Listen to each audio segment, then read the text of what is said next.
And we're live.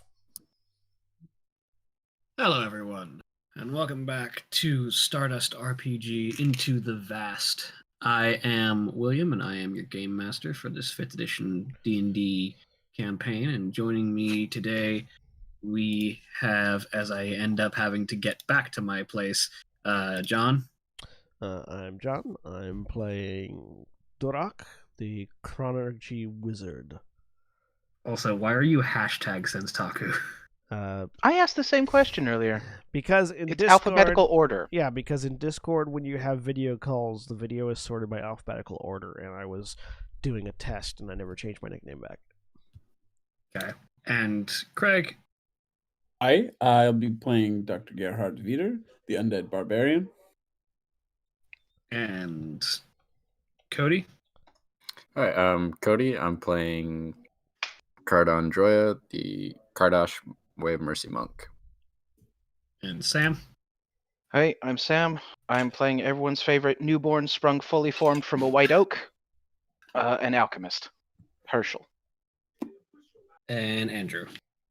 Hello, I'm Andrew, and I'll be playing Mark 7, the Warforged Buccaneer Captain. And so... Go on. Which I have since tweaked since our last episode. Good. All right. But when last we left off, this group of individuals had made their way to the closest camp, to the nearby camp of the Nocturne Empire, that was near the town of Legion Stand, and having summarily demolished the entire enemy force that had been arranged there, including 2 of these hybridized troopers that would form a significant threat to the group, primarily by running most everybody over. Beep, beep. Yeah. Vroom, vroom, motherfucker.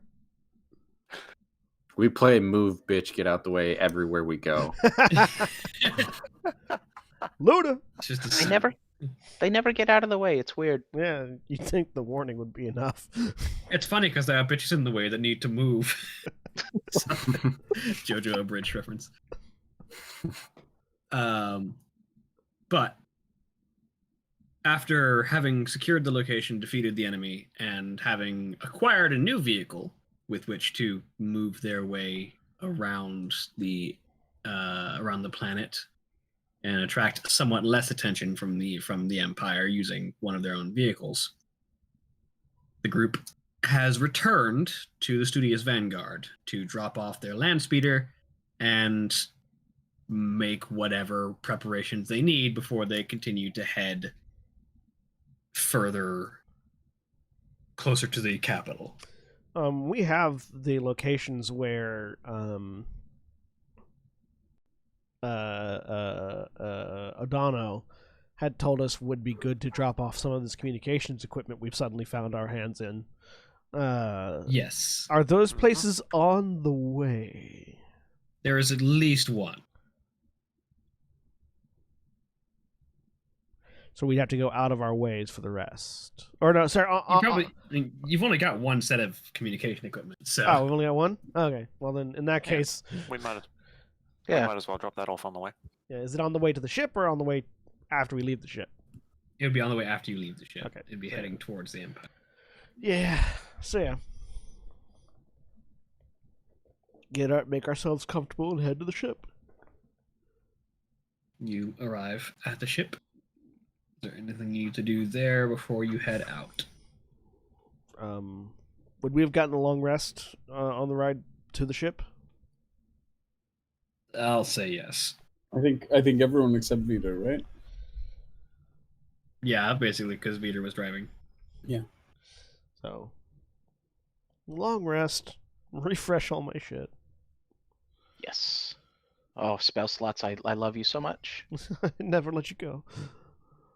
I'll never waste you again, I swear. You say that. Yeah, I say that now. We'll see what happens. Why is all this mayo here again? Well, it's funny you mention that. No, I mean, does anybody else have anything other than dropping I'm a stuff monk. off? I'm always good to go. Swap drivers and continue on. All right, So that you way, start making your way north. so that way, Dr. Veter can take a rest to regain all of those, spent resources that he has spent. Literally none. Crickets. Yeah, that's it. Cricket chirps, smoke blows from his pistol.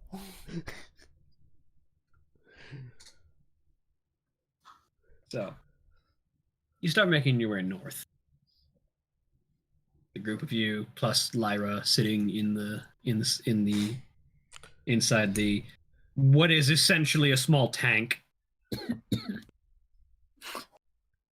Cardon resisting the urge to just, heavy through the forest. Just open fire with the main gun. Any tree slightly in the way is getting a looking at. But you make your way for the next couple of days. Couple of days. Yes. Would you say then we have some downtime? What would you like to accomplish in the couple of days of downtime? Pour acid and grease out of my jug into vials. Does it stay extant when it's after? It does. Oh, nice. It creates acid, enough for 2 vials of acid a day or 2 flasks of oil a day. Or as much mayonnaise as I can handle. Well, Which is just enough for one sandwich. That's right. it's actually more mayonnaise than you can handle, considering you can make gallons of mayonnaise. I know what I said. Big tree, you- big appetite, big spoon. Yeah, Herschel likes to season the mayo with bread and meat. Yeah. I'm one of those people where you go to Subway and really make the sandwich artist hate their life. So people that go to Subway. Yeah, everyone. Worth noting, once the jug starts producing a liquid, it can't produce a different one or more of one that has reached its maximum until the next dawn. Right. So So if you make 2 vials of acid, you can't make anything else. Right. So 2 vials of acid one day, 2 vials of mayo the next.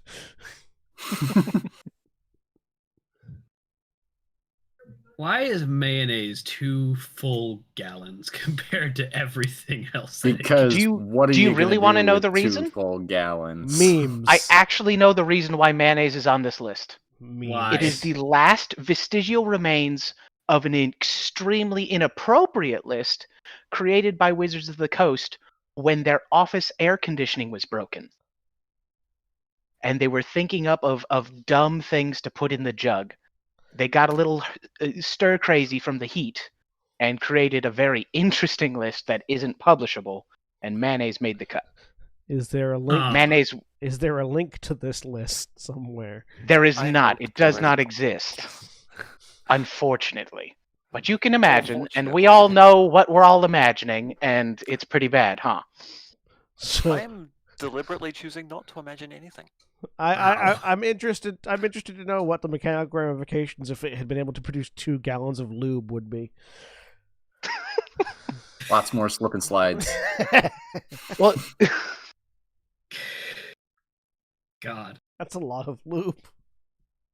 If anyone is watching right now, send help. it's too Not late. for me, for them. This video is unlisted. Nobody's watching right now except me. Well, now send help for me then. It's They like can 2 send gallons help of with that. mayonnaise, 4 gallons of beer. So I mean, that makes a little sense. 4 gallons Yeah. of beer. Beer, tiddly beer. Beer. A long time a- ago, way back in Way history. back in history. It's an Irish drinking song. Ah, It's Charlie Mop's beer song.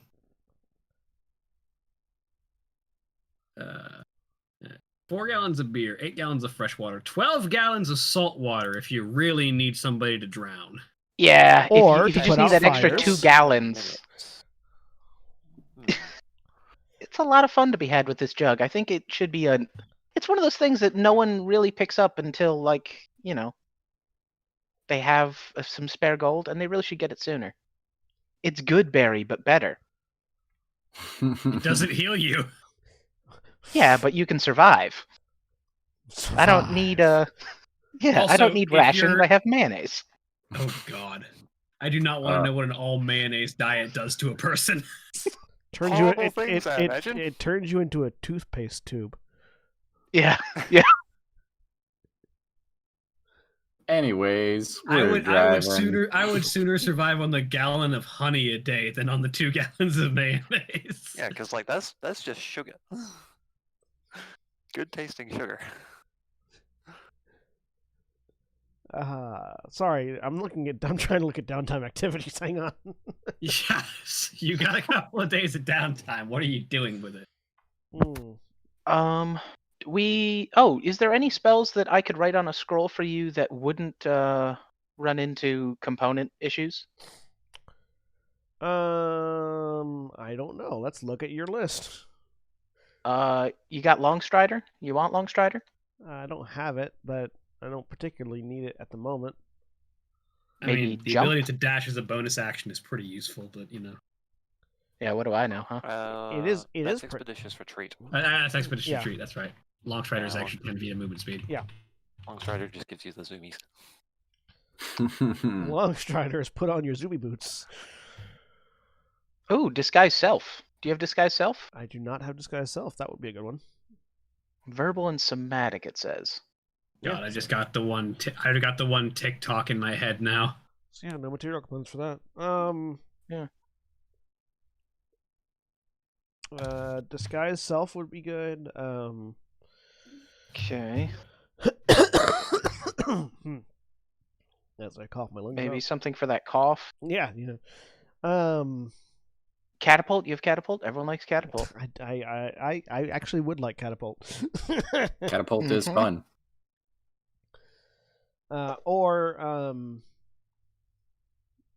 Let's see. What's the thing? Level 2 spells get a little bit, You know. What do you have access to? First and second level? Yeah, first and second. You don't have third I've level got spells yet? Spider Climb could be good to know. Yeah, Spider Climb could be good. I'm really looking at ritual spells because those are Oh, I see. Magic Mouth because I don't have is to, I my don't have to only prepare level 2 ritual. spells. Identify you must have. Detect already have Magic you probably already have. I already have Identify. I already have Alarm and Purify Food and Drink. That's all I've got for rituals. Detect Magic. I don't have Alarm or Purified Food and Drink, but I think like if I were to pick, I would say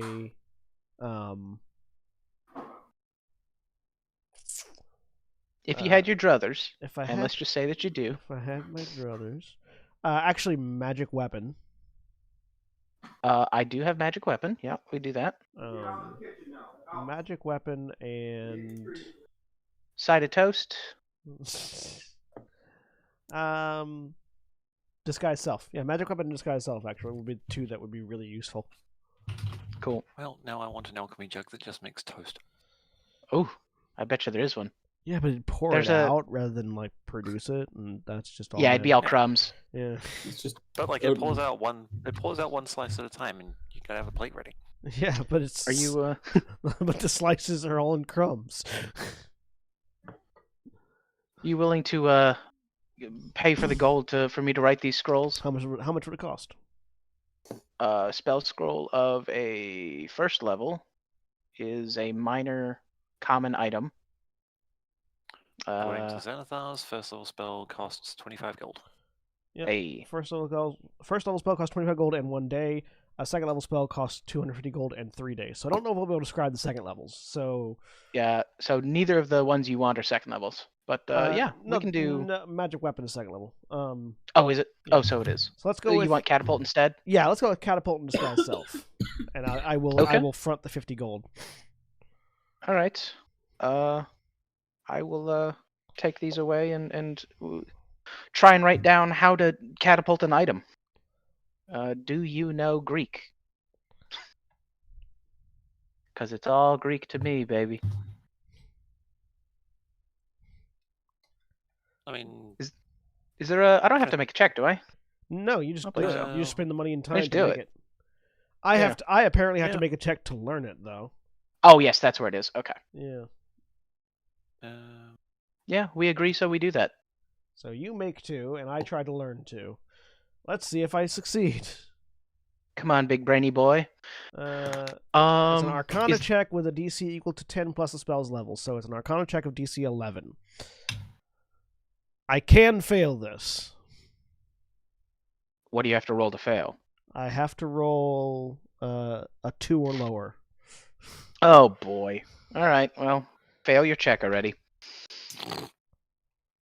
I know how these things work, man. 1,000,000 to 1 odds will happen every single time. As long as it screws you over specifically. Hey, I succeed. Hey. hey, you have averted the law of XCOM. Yeah. What do you mean 99% 99% hit miss. doesn't work? Yeah. To quote Terry Pratchett, 1,000,000 to 1 chances crop up 9 times out of 10. Yeah.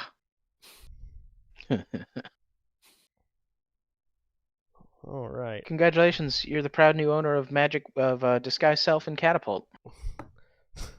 I'm the proud new owner of a disguised catapult. Wait. Catapult Self is a spell I would pay money for. It's already a spell. It's called telekinesis. Wait, I have seen Catapult Self builds in which you cast Mage Hand on a bag of holding that you're inside. Yeah. there is a simpler way to do that, is be a gnome. Oh. That seems like cheating. Then cast reduce and mage hand. Well, I don't have Reduce. I also don't have Yeah, Mage Hand anymore. I gave it up for Firebolt. Or something of the sort. Yeah, Firebolt. Every time I try to drag something into my character sheet, the Roll20 is like, oh, you wanted to highlight this as a temporary icon in the upper left-hand corner and not actually make it usable in any way? Okay. Sounds like a you And problem. then I have to refresh and try it again. Catapult. Let me sing you the song of my people. Yeet. We call it... Yeah, that's the verbal component. Yeah. Is that the verbal component of Durak's take on it? No, because it doesn't require verbal components. Darn. Requires and is a part of are not. Exactly. So that's what we do for 2 days. That's what we do for 2 days is mess around with the catapult spell. All right. Does anyone else have anything to do over the next 2 days? Oh, I've also poured out 2 flasks of oil and 2 flasks of acid. Okay. Well, 2 vials of acid. Yes. Do you vials have of the acid. vials and flasks required? I have glassblower's tools and the ability to make fire, which lets me make vials. You will have to put. Well, the problem is making an item is also a downtime action. Oh, dang. If These you don't are have any problems. vials or flasks on you, you won't be able to actually store the acid or the oil. Hang on. Let me look at my inventory. Like that's the thing is you Yeah, can yeah, generate yeah. acid vials as long as you have vials. I I have to go into the have... vial production. I have no vials. Huh. Well, any flasks? Nope, no flask either. Oh, Got a well. lot of parts. Life's rough. I've got a Life spice. is I've rough. got a pouch of spices if you'd like to add to your mayonnaise. I got 2 empty healing potion bottles you can Those have. will do. There you go. Hey, all right. Thank you. That'll get you 2 things. Yes. I haven't drank my healing potions. Otherwise, I'd have those. I really should keep track of those now, huh? I've just been Neither throwing have those on I. the Use ground them like on other people.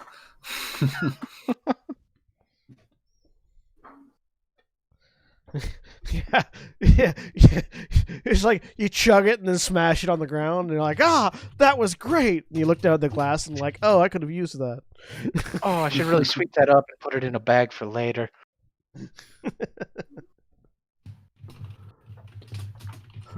Adventurers never think about their healing vials after they drink. No, yeah. It's just another. Yeah. I choose to believe that all of mine just throw them at the enemy. It doesn't do anything, but it's the thought that counts. Sure. It's Of course, that doesn't really apply to Mark 7 because theirs are different. All right. So we've got 2 vials of either acid or oil. acid. We've gone with acid Acid. because catapult synergizes nicely with acid. It does. It adds insult to injury, if you will. Really, it adds momentum to the injury. Yeah, I 3d8, feel and then the acid starts. Yeah, so we're adding injury to injury. Yeah, I was about to say. I think the insult is I spit on the vials before I catapult them. That's got to be it.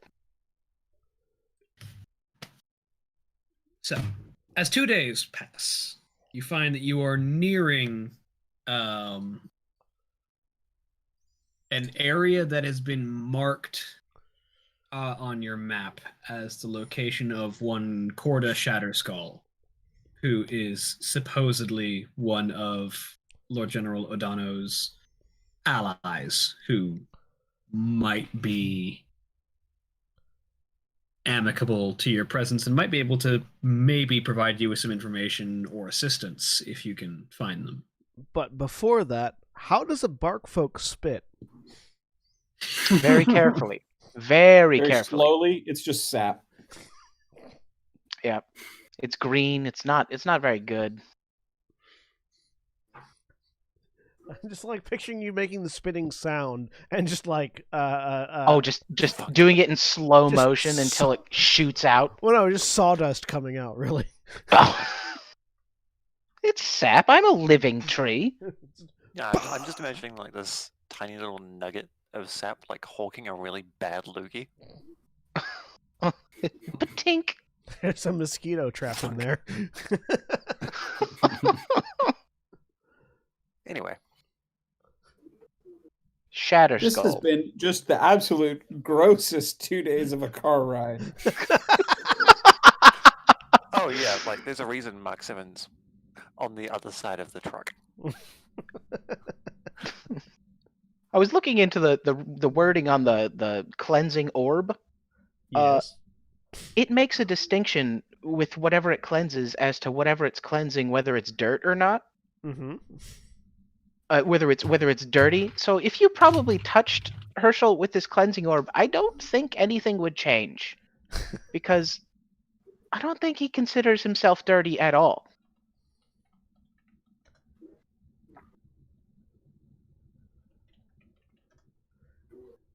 I feel like the cleansing orb makes the decision, not the person who is being touched. Remove dirt and grime from your garments and your person. Yeah. It's not dirt that you decide is dirt. Right, but I'm the one doing the deciding of to do it, right? I guess yeah, you have to use an action to do it, so. Yeah. That's what I'm thinking. Like if pressed with this cleansing stone, nothing's gonna change. It's all gonna be there.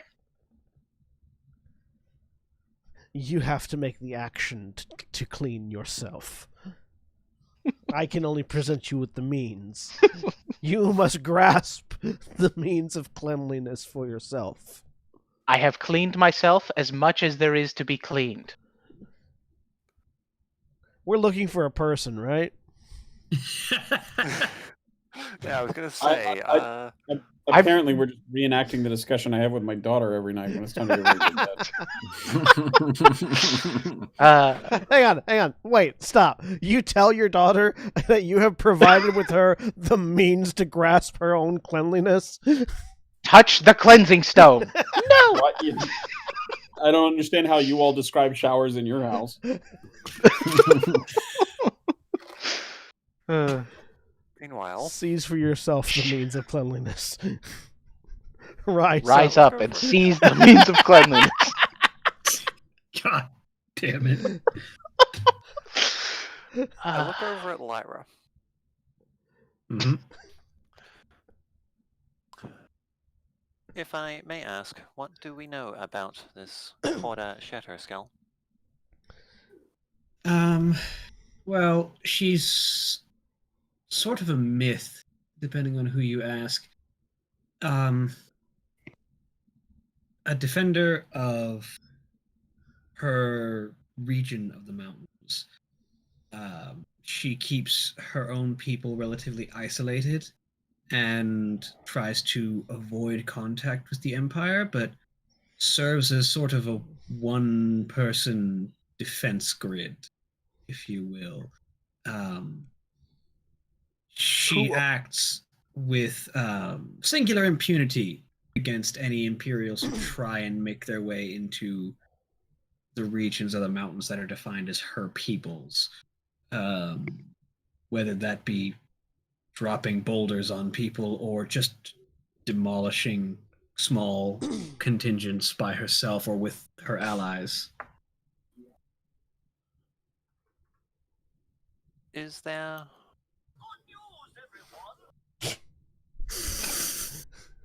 Yes, Surely there that- is. Surely there must be some manner of additional personnel who can assist her in active defense. There are, but she tries to avoid putting anyone else in danger if she can, which is part of... She's obviously only one woman and thus can't handle literally everything that comes her way, but she is very good at making use of the terrain. So, how exactly are we supposed to discover her in order to provide the communications equipment? Given that we are traveling in an Imperial vehicle, I think it likely that she may find us.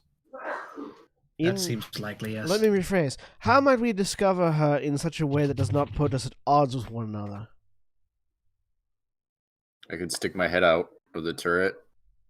Too many Kardash No, work with the Empire. No, almost none. They tried to wipe the Kardash on this planet out. That should be helpful then. You should just stand Is up on top there- with a boombox. I'm tall enough that I don't need to, and just poke my head out of the turret. No, Just playing in your eyes. Yeah, with a boombox. playing in your eyes, yes. We can present ourselves as being unaligned with the Empire, given that we do not wear their colors on a regular basis.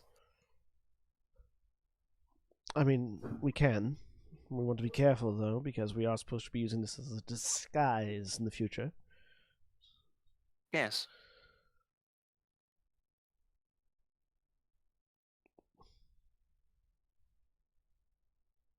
All I like right. how the conversation just stops there. Well then, Cardon, stick your head out the roof. Already stood up. The roof of the vehicle shakes a bit as something lands on it. Oh. Something is here.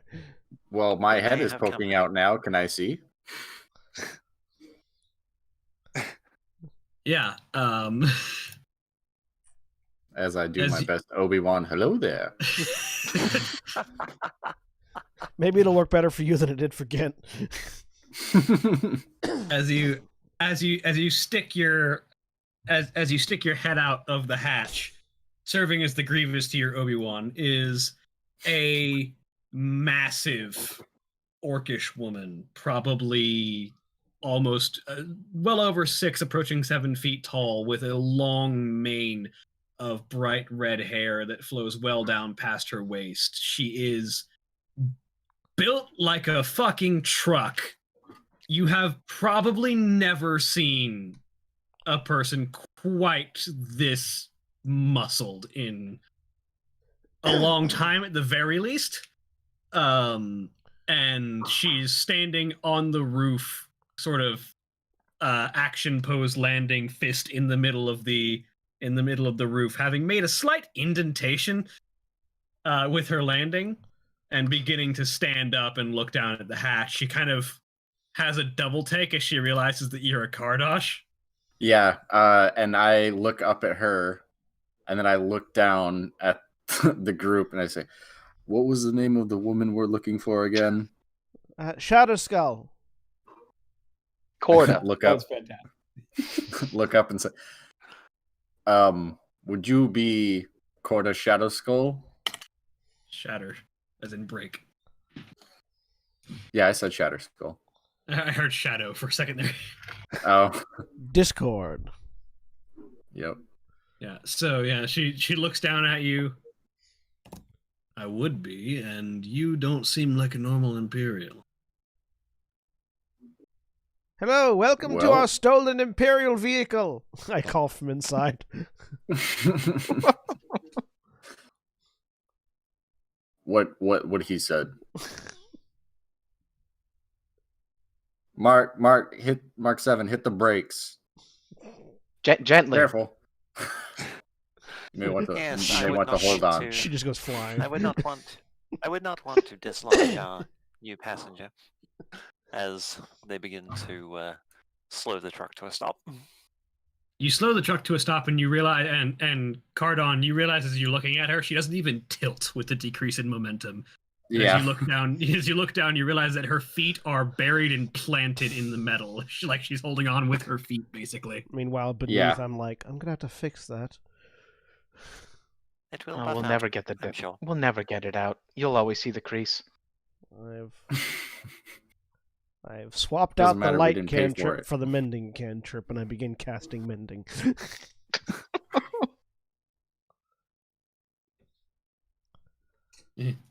As the vehicle stops, she steps out of the indent that she's standing in and climbs down the ladder, presumably after you vacate it, Cardon. Once she moves, there's just a Yeah. sound as the metal undents itself from the mending spell. Yeah. And the rest of you are greeted with, again, probably the single largest person you've ever met. Bar the person that's right next to her. I mean, yeah, Cardon's probably bigger in height, but I Yeah. don't think you quite match her in bulk. Nope, probably not. I'm not quite the beanpole monk, but I would probably be considered fairly lithe for a Kardash. Let's with just my say that hearty 14 constitution. let's just say that the wizard is sturdier than the Cardon.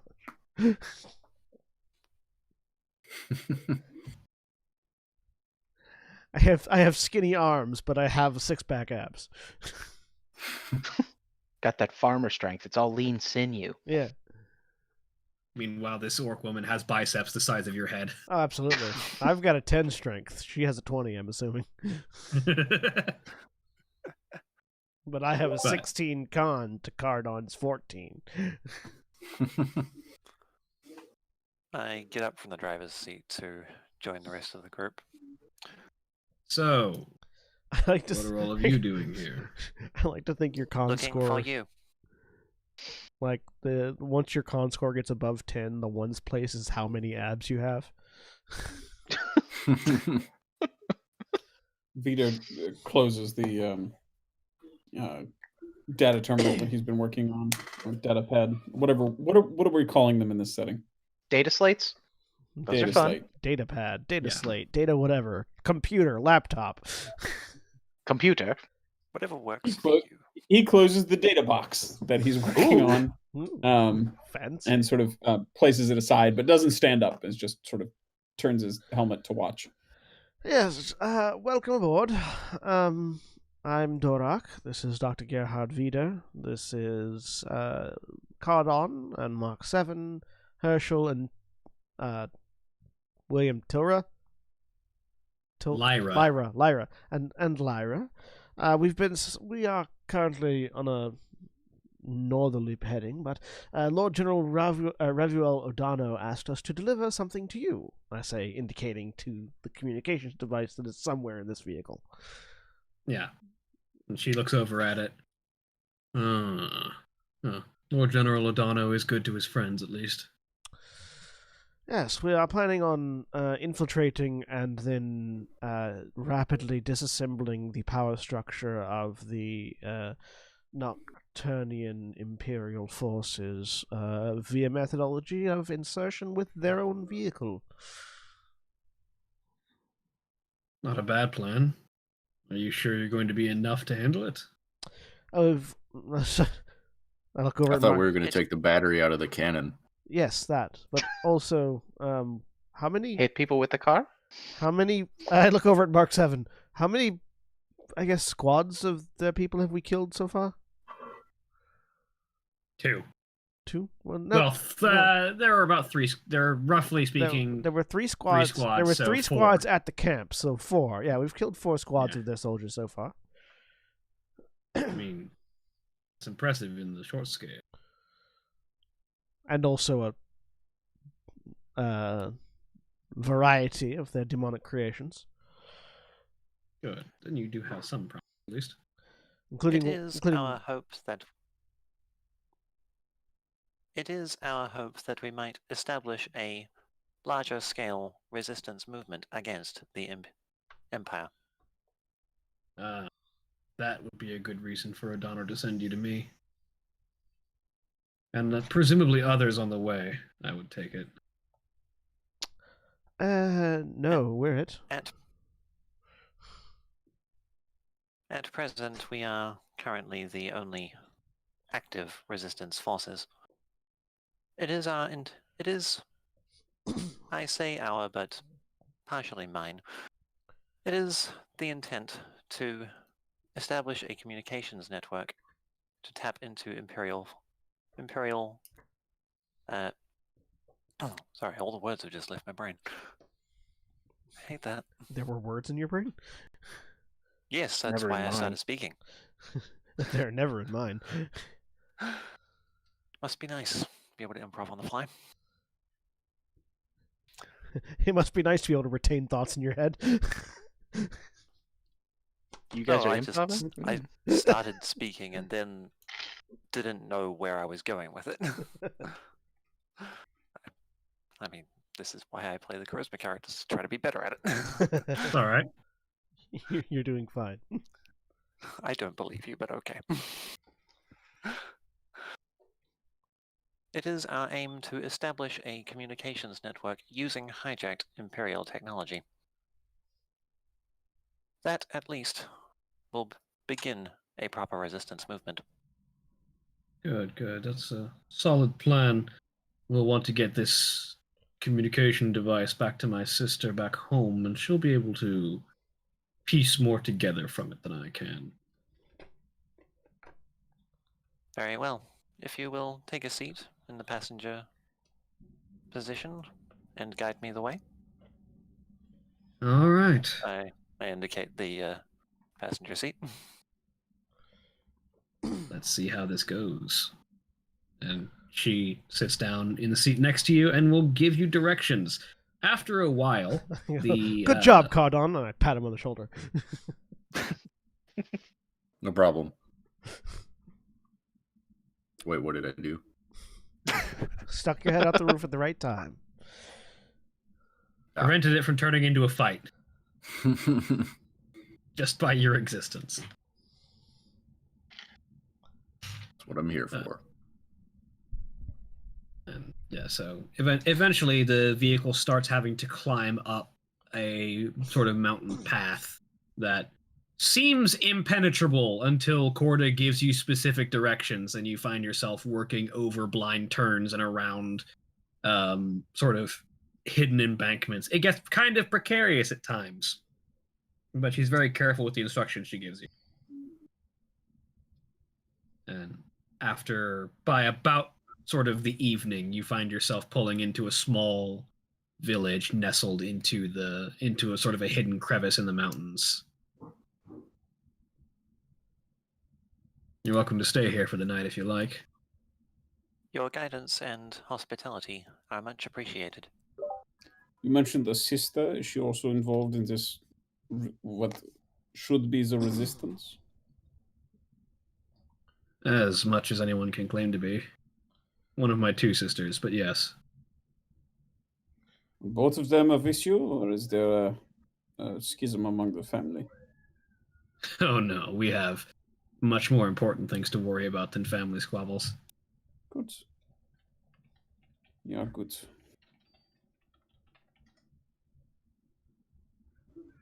Well, where shall we spend the night then?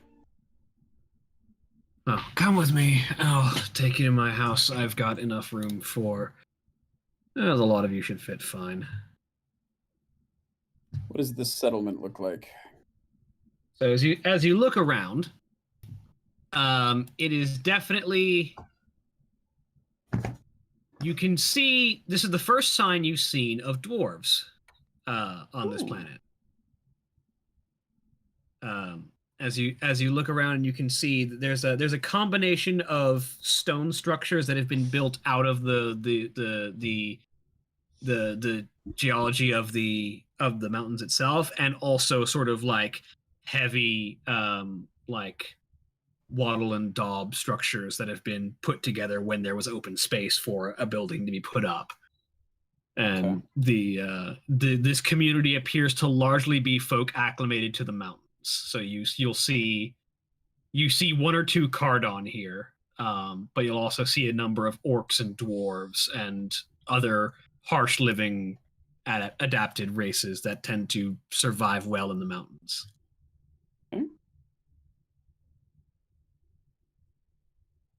Any elves, or just one or two, humans? but they're not super common. Okay.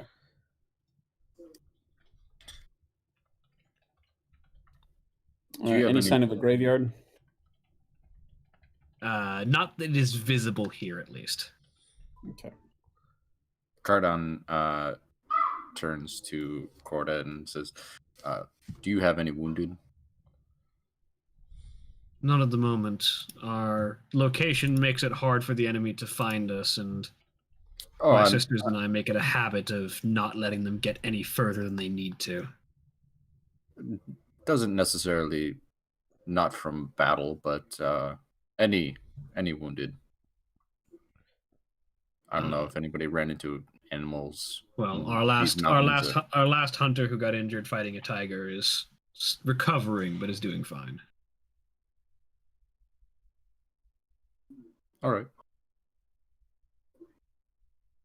Any maladies that plague this place? Any illnesses that you find particularly difficult to deal with? Well, the air is thin for the newcomers, and most of them have trouble acclimating.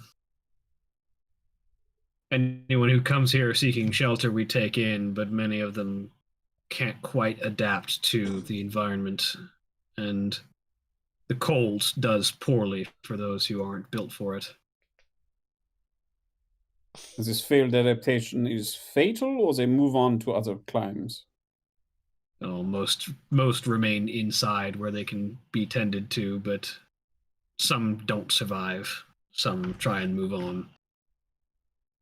And those who don't survive, how do you dispose of them generally? We don't make a habit of burying our dead. A pyre is more efficient. Good plan. Why do you ask about how people handle the dead everywhere we go, Doctor? I have a great interest in hygiene. I feel like that's quite a leap. I'm not the one with a cleansing stone, yeah? It's right here. You can use it any time. Yeah, but they don't have one to use upon their deceased, not do they?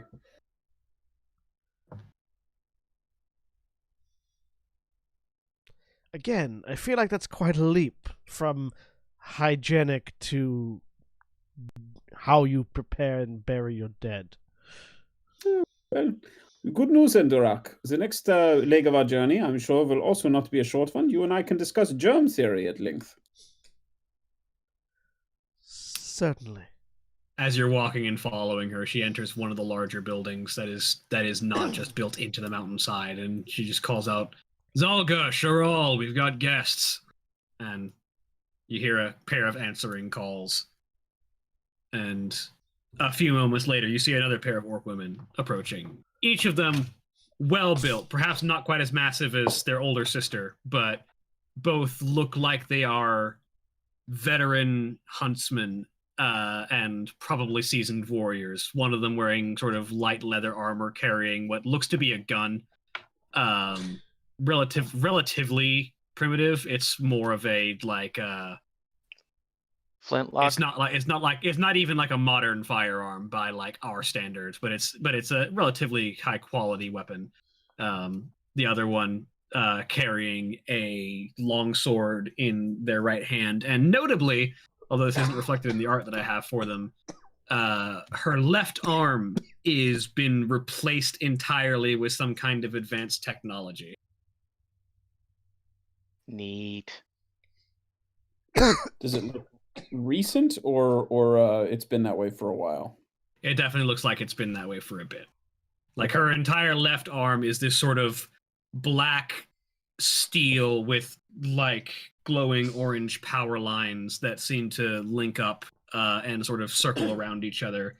The hand itself ends in sort of like metallic razor sharp claws. Does it look like it's been built out of similar stuff to the Imperial tech we've seen? Looks like it, yeah.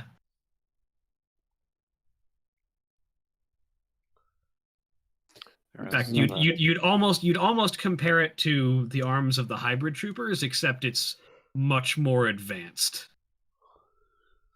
Which is this one or the hybrid stuff? This arm seems to be more complicated and advanced. The hybrid trooper's arm was mostly just a cannon with a hole for someone to shove their arm into it. This seems a lot more articulated and detailed. And hopefully full of more ethical technology.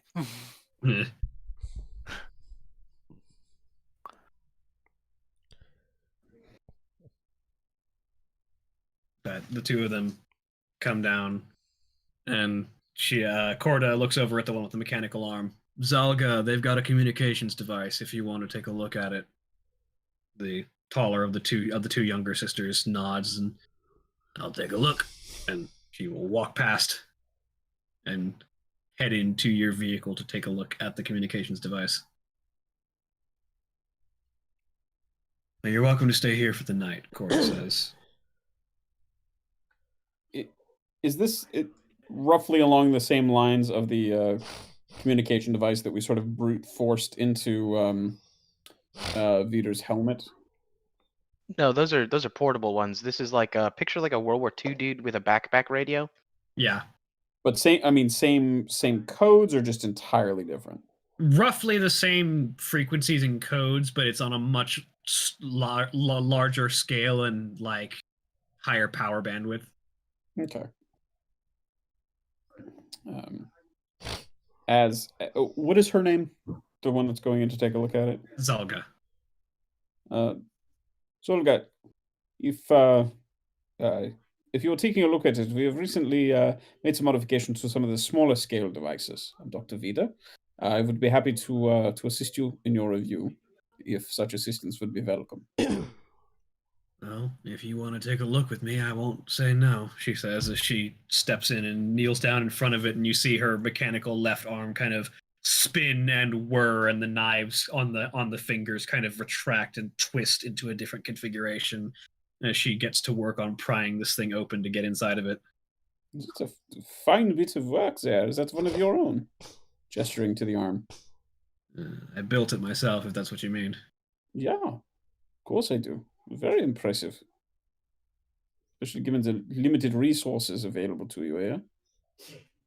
Well, when you hijack enough Imperial tech, you get to learn a thing or two about it. Good. Self-taught then as well, yeah? For the most part. Strike one. Yeah. Sorry. Where did you study? What colleges exist here? He's given up on that line of questioning.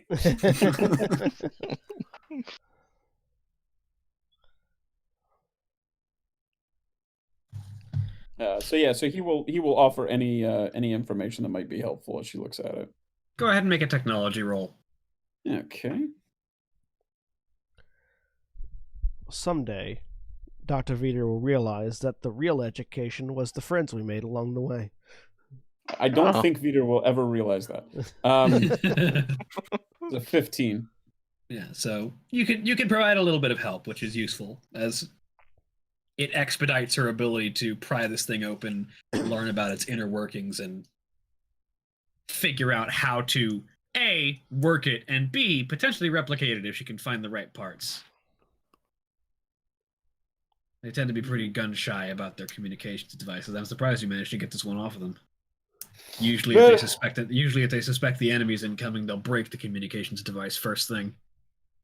But my comrades take a very unique approach to martial engagements. In my experience thus far, they tend to accelerate and then not stop until they have run over the vast majority of the enemy forces.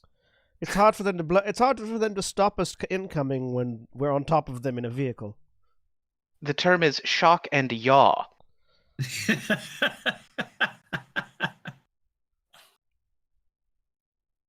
Isn't yaw more about a ship tilting in the waves? It's a rotation type of thing. Hmm.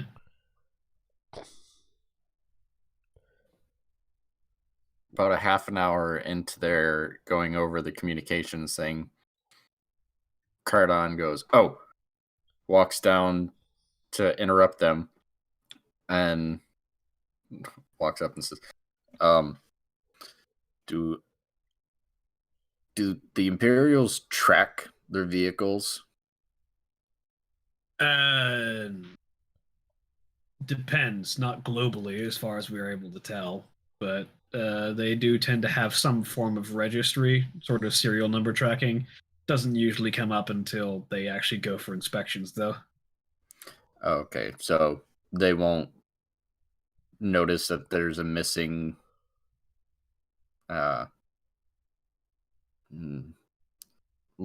light vehicle and come looking for it with GPS or anything like that.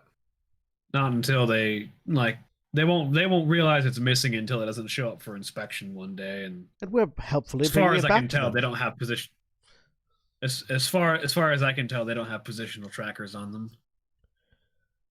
They won't ever know it's That missing makes- because we're bringing it back to them. Yeah, they'll just see on their map, "Oh, hey, they're coming back early." Exactly. Or on time. We don't know. We didn't ask when they're supposed to be back. There was Yeah, really that would be the downside of your accelerate first, ask questions later approach.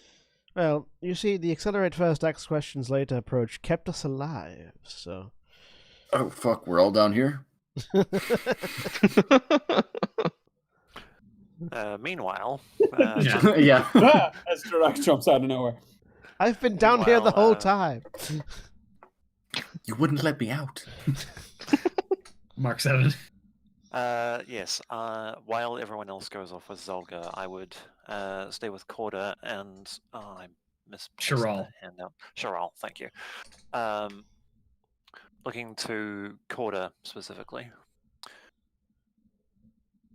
Since we are here, is there anything you think we might be able to help with in or around your encampment? I mean, yeah, I appreciate the offer, but you just brought us some Imperial tech and are looking to help presumably free our planet. So, do you really want to just go off chasing dangerous errands that I might send you on?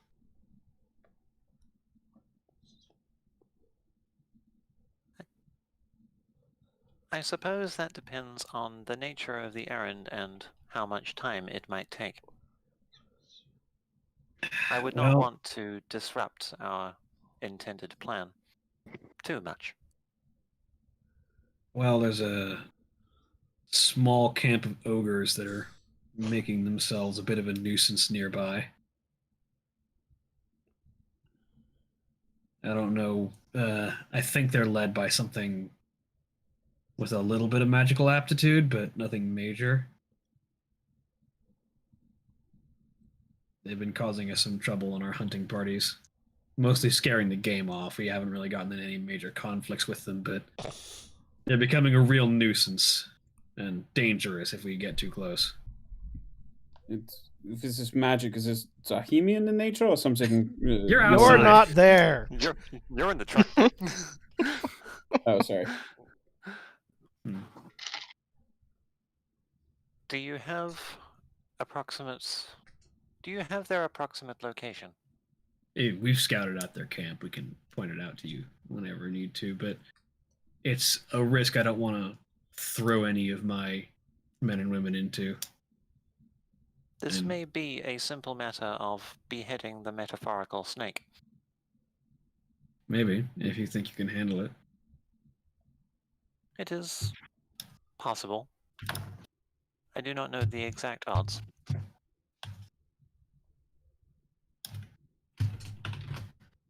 Well, I'll give you their location if you want to check them out. I will need to reconvene with the others and update them on this information. Thank you, though. All right. Let me know if you want to take the job. I will. And I will be right back, if you'll excuse me. And then I'll head down to the truck with everyone to catch up with everyone else. Herschel is absolutely fascinated by this arm. Just, like, enthralled. As soon as his question was answered, Cardon went back inside.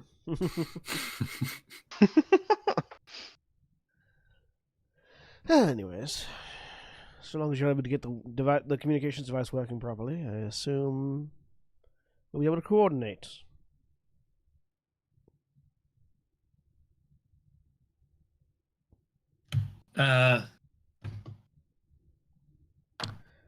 So, yeah. And that's when Mark 7 walks in.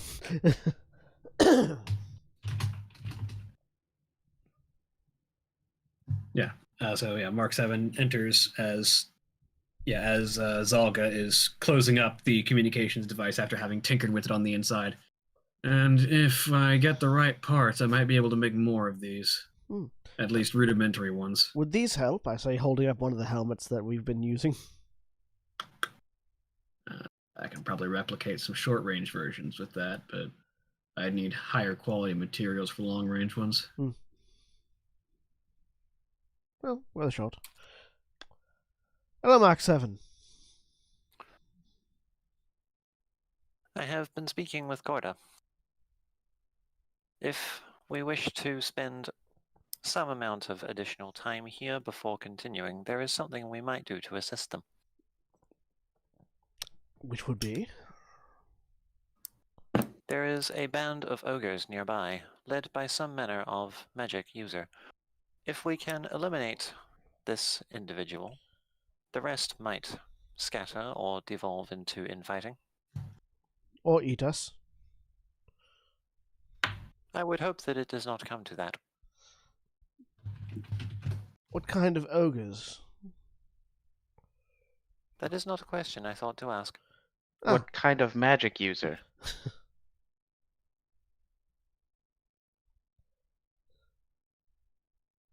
It seems I have a lot to learn about asking questions of potential employers. Yes. What kind of ogres, what kind of magic user? These would all be things to calculate into the risk equation if the information was available. Did Zarhemian come up at all? Not in our conversation. Huh. Did you ask? Maximum just looks at you. All right. Are we leaving now? Why is everybody back out here? I swear. It was just inside. Now everybody's out here again. Didn't you want to see inside the radio? I thought it was neat. Vito gives Herschel like an approving nod. Yeah, so I had never actually left the truck. You all got out and walked away and then came back. So I thought suppose there the might have, question- Go ahead. I thought there might have been something else we might have been able to do to help. I suppose the question is, how much does this delay our departure? When would we be leaving otherwise? What is the plan after this that we would have to leave so soon? Well, heading on towards the Imperial capital. Would be Complete next- our is business, next get stop. off this planet, return to our employers, and receive our payment and information as offered. Would I get payment? If you wanted to come with us. How much payment? I spout out a number of credits, which would mean nothing to Four. you because because credits aren't a thing that You get a whole 25 credits. Sidebarred with card on. Is that a lot of credits? I don't. Counts you on both hands. 1, 2, 3. More than you can count on both hands. Yes. Okay. No, this could be good. Well, I'm not opposed to assisting with the ogre issue. Though whether or not we'd be able to is a question of more information, rather. Dealing with them might provide additional power, though. If this is a magical ogre, then likely there might be items of a sufficiently magical nature within their possession. It also, however, becomes a matter of priorities. I'm certain every small hamlet and village across this entire planet is in need of assistance with something or other. But we have larger fish to fry, I believe, yes? Yes, this is also true. Though, these are individuals that we are looking to make allies in our particular attack upon the Imperial capital, so it would be good for them not to have to worry about additional hostilities at their rear. The What ogres are going to kind be of- allies? No, the people that... Ogres are harassing these individuals here that we've brought the communications device to. I've missed a bit of the conversation, haven't I? Yes. Mark 7 has determined that the locals are having a bit of problem with a group of ogres being led by some sort of arcane energy user. Ogre We are not mage. certain of the type of arcane energy, but I'm certain that more information could be gleaned with appropriate questions. The first matter is this something in which we wish to involve ourselves, or should we simply move on? Well, show of hands, then. Who all would like to take care of the ogres? Who raises their hand? This being an audio medium, Now, Mark 7 doesn't raise their hand immediately, but instead turns stock still for a moment, and from their audio output, you just hear a massive clicking noises.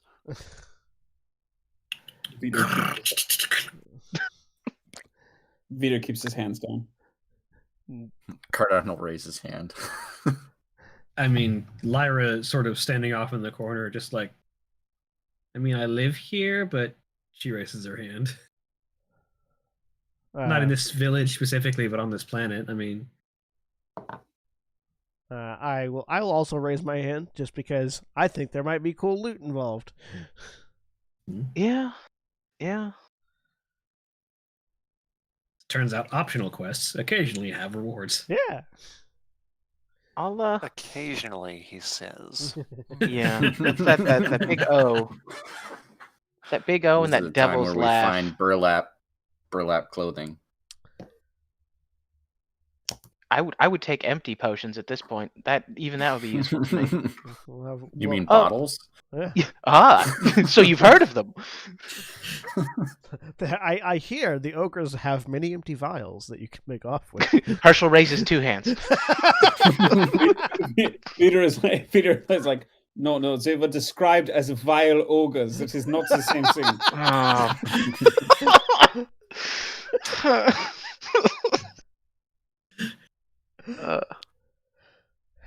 What kind of special materials would they need to make more radios? Probably circuitry, gold. like silicone. General radio junk. Things, Yeah, things Ogre like- skulls.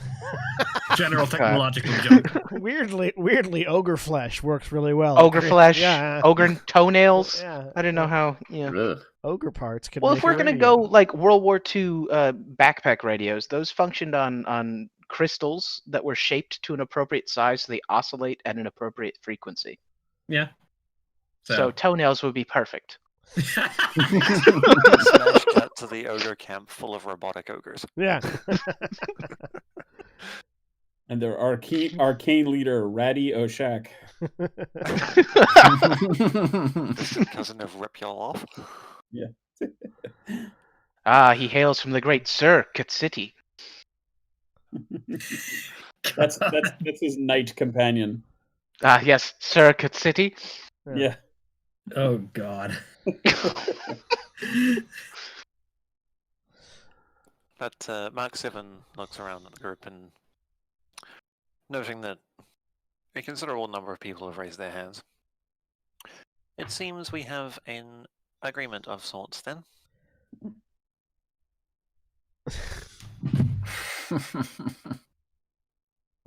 Yeah. Well then, I guess I'll go get some is more this- information then. Yes, I'll come with. I'll head off. Also, we feel that this is worth value of our time. Well, yes, but we all voted. And I walk off. I think I failed to seize a part in the guild's brochures. This was a democratic process, but I'm gonna go find Stone Crusher. Shatter Skull. That one. Corda specifically, they're all named Shatter Skull, but you know. Yeah. You knew who I was talking about. It Peter's feels like a working on Benedict new bylaws Cumberbatch type that require- situation. Yeah. Yes, I'll go Peter's- find. Sorry, go ahead, Craig. No, I was just going to say Vito is working on new bylaws for a group that require unanimous assent to take on side activity. Well, that'll have to get passed by the rest of the group, won't it? Yeah. You'll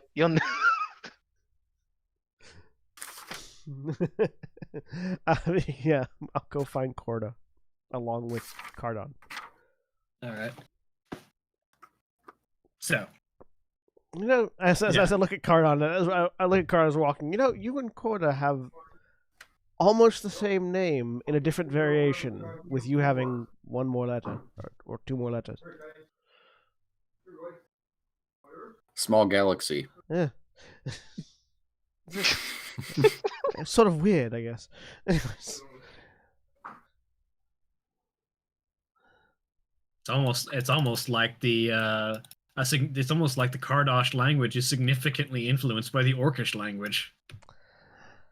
It's not like the orcs are the first ones to discover them or anything. And, Oh, so, and Fry. it's also amazing how you notice two things. it's it's also like Cardon's parents hated him. I mean, yes. I mean, I think he's already said that he basically his parents basically, well, it was his father's idea that on a ship his father used to crew with a human named Hugh. Yeah, Hugh man. Yeah, Hugh man. yeah. Last name wasn't Hugh, but No, it's not. Last name wasn't Man, but but his first name was Hugh. hi, I'm Hugh. Hugh. Oh, you're Hugh Man? No. I'm Hugh Smith. Come on. Hugh Smith. Please, Hugh Man was my father. You can call me Huey.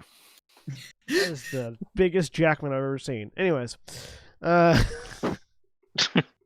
Hugh Son. so yeah, fine. Coda, a few questions, if you don't mind. Yes, go ahead. I can answer what I can. One, what kind of ogres are these that my companion spoke with you of? I'm the large devouring of flesh, particularly brutish and dangerous kind. So normal ogres, not no sort of demonic ogres or demon adjacent ogres. I mean, one of them has some particular spellcasting abilities, but I wouldn't call it a demon. And the spellcaster, what sort of spells does it? Is it a healer? Is it throwing fireballs around? Any sort of specifics there? I mean, it casts about with some form of divination or divine-ish magic. I almost said divination magic. It casts about with some sort of divine magic. It's dangerous at the very least, especially considering it can heal the wounds of its allies. Good. That is relevant information. And also, where are they? Oh, I've got the location on a map that I can provide you. Yes, we've determined that we would like to go and annihilate this den of ogres. So if you would please be so kind as to provide the location. She will pull a map out of a drawer and hand it to you. I will take Have it. you had hostilities with them yet? Nothing direct yet. They've scared some of our hunting parties off, and we've had to skirt our way around them, and they're getting ever more aggressive and dangerous, but we've been avoiding direct contact with them thus far. Don't want anyone to get hurt.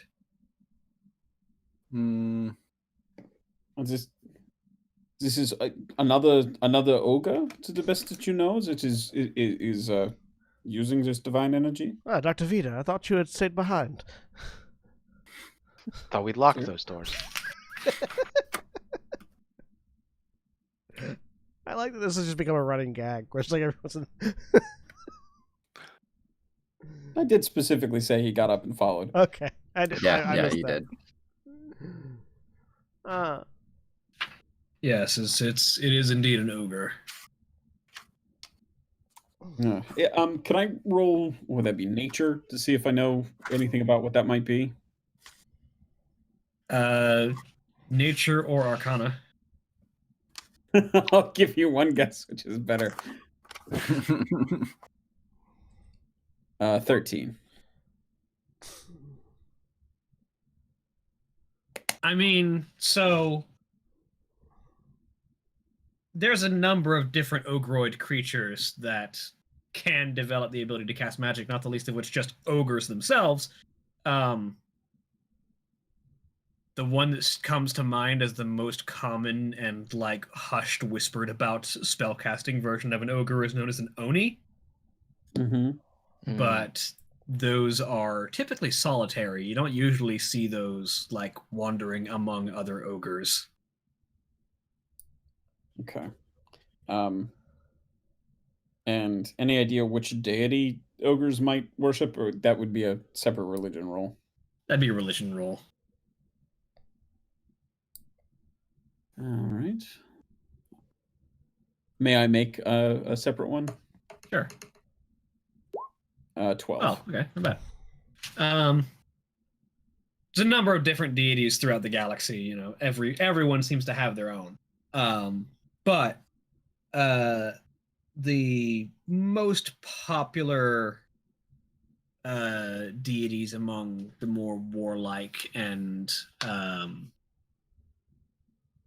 less willing to talk about anything species tends to be Deadlock, as even among the non-spacefaring cultures, the name of Deadlock is known pretty much galaxy-wide.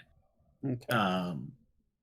But yeah, if you were looking for like a warbands deity, you'd probably say Deadlock on any individual scale. All right, although ogres could just as easily be like followers of Ekmera if they wanted to be, but she's more of a peaceful deity, though she can grant her powers to violent endeavors if she wants to. Okay, thank you. Well then, let's go return to the others, give them this information, and then plot a course. Perhaps the tank gun will be of use. I doubt it. The area around here is too rocky for a vehicle like that. I was only able to guide you up here because I was here. So if we would be on foot then, or?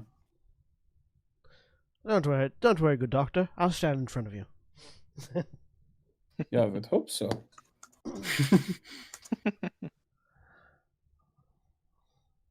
Again, happy to lend any of my learning, but as I feel I have very firmly established, not a combatant. We think Stardust protests too much, Doctor. I'm not certain where you're getting that information. I have very clearly not run a vehicle into anyone, which I think is enough alone in this group to disqualify me. What the information on thou protesting too much is simply from thine own mouth. Yeah, then I will try my very best and not to intimidate you with my warlike nature when we encounter these ogres, which, as you're aware, I am just so tremendously excited to track down. Good. Today's the day, eh, Doctor? I will be reviewing my data box. And he goes back to the car. So, what we've learned, relevant information as we get back to the others. The spellcaster is a divine spellcaster, heals the allies and such, so focus fire. The ogres appear to be normal ogres, no signs of sort of demonic interpretation of an ogre or anything like that. And also, here's their location, I say, providing the map. We apparently won't be able to get there with a vehicle, so on foot. But if we wish to rid the area of their particular threats, then if we're all rested up, we should likely go now, get it done, so we can get on with our business swifter.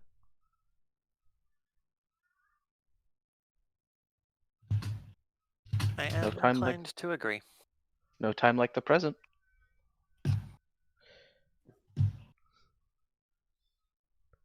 How far of a walk is this? Caught on? What? I was waiting for your input. Everyone was spitting off pithy one-liners. Do you want to go punch an ogre? Like, looks deadpan at you. Sure, why not? Also, is anyone else... out of game. Has anyone else noticed that the Confederation of Tribes and the Natural Order both look like Mickey Mouse? Yeah. A little bit. Also, divide should be... size. The divide should be plural if it's going to be dividing multiple things, but that's neither here nor there. It is the divide. Thank you very much. The divides. The division. No, it's attorneys general. Thus divide. The division. Really. The divide is fine. Like I've seen a very similar scenario. It's the another divide game. between us all. It is the divide between many things, but the divide itself is one. It is one divide, even if many things are divided by it. It's very philosophical, this divide. The Confederation of Tribes is still Mickey Mouse, but upside down. Would you rather it be called the partition? No, because that would imply there's a wall. Partition gets adjacent to a gazebo. We don't want to go near those. No, those. How many sides do those have? Oof. The gazebo of death. Listen, gazebos can take +2 arrows. Yeah, without flinching. I mean, yeah, Come on, but David. but so can a death cube. So Is it about my cube? No, a death cube is a 9x9 room filled with treasure chests, all of which are mimics. Oh, that's Those are some odds I'll take. What? Yeah, what are the odds that every single one is a mimic? 100%. Yeah, well, they're all being very close to fireball range. So Well, yeah, you don't know We digress. You don't know they're mimics until you try to open one, and then you're stuck. Yeah, But after 2, anyway. how do you even... yeah, sorry. after the second one, you fireball the rest and see which of them blink. Anyway, We go So to you make your way. we go to the ogres. Yes. Doctor, you coming with? These are, yeah, I guess he'll get out of the car. You'll have to stop playing with your cube. And we'll follow along. Onward. Weird rules question. If something increases a walking speed and they gain a flying speed afterwards, would they also get the bonus to their flying speed? No, it specifies walking speed. No. Okay. Typically speaking, something will specify if they like a walking speed equal to or a flying speed equal to X. Yeah. If you get something that increases your walking speed, it does not usually increase your flying speed unless it just says increases your movement speed. Yeah, like haste. Right, I was looking at long stride. Yeah, like haste doubles your fly speed and your walking speed, but because it just doubles your speed. Okay. This time they're on a boat.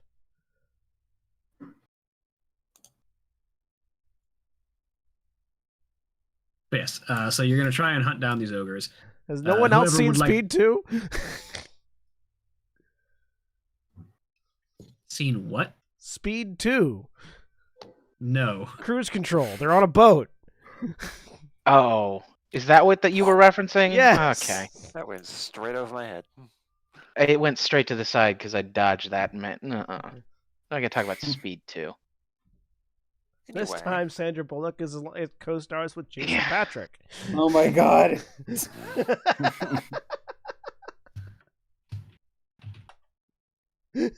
Cardon will be at the front. So we'll play 7. I have a plan, guys. I would like to try and do something. I've got this potion I've been meaning today, to. have you? Today, no. Today, very different. No, today I've been brewing this potion, right? And I'm pretty sure it's going to give me the ability to fly. So if I fly above the ogres, while y'all come at the ogres, we could do a classic pincer move. Oh. An angle of attack they might not expect. I approve. I also have some notes here I've been looking at about invisibility. And I'm pretty sure I can rain some acid down on these guys. That would also be quite useful. Do you just have the one potion, or is it something? And I suppose we should also ask, how long will it last for you? The flight potion? Yeah. The flight potion will last for 10 minutes, which is, quite a bit of time, really, when you think about it. Is it something that only you can drink? No.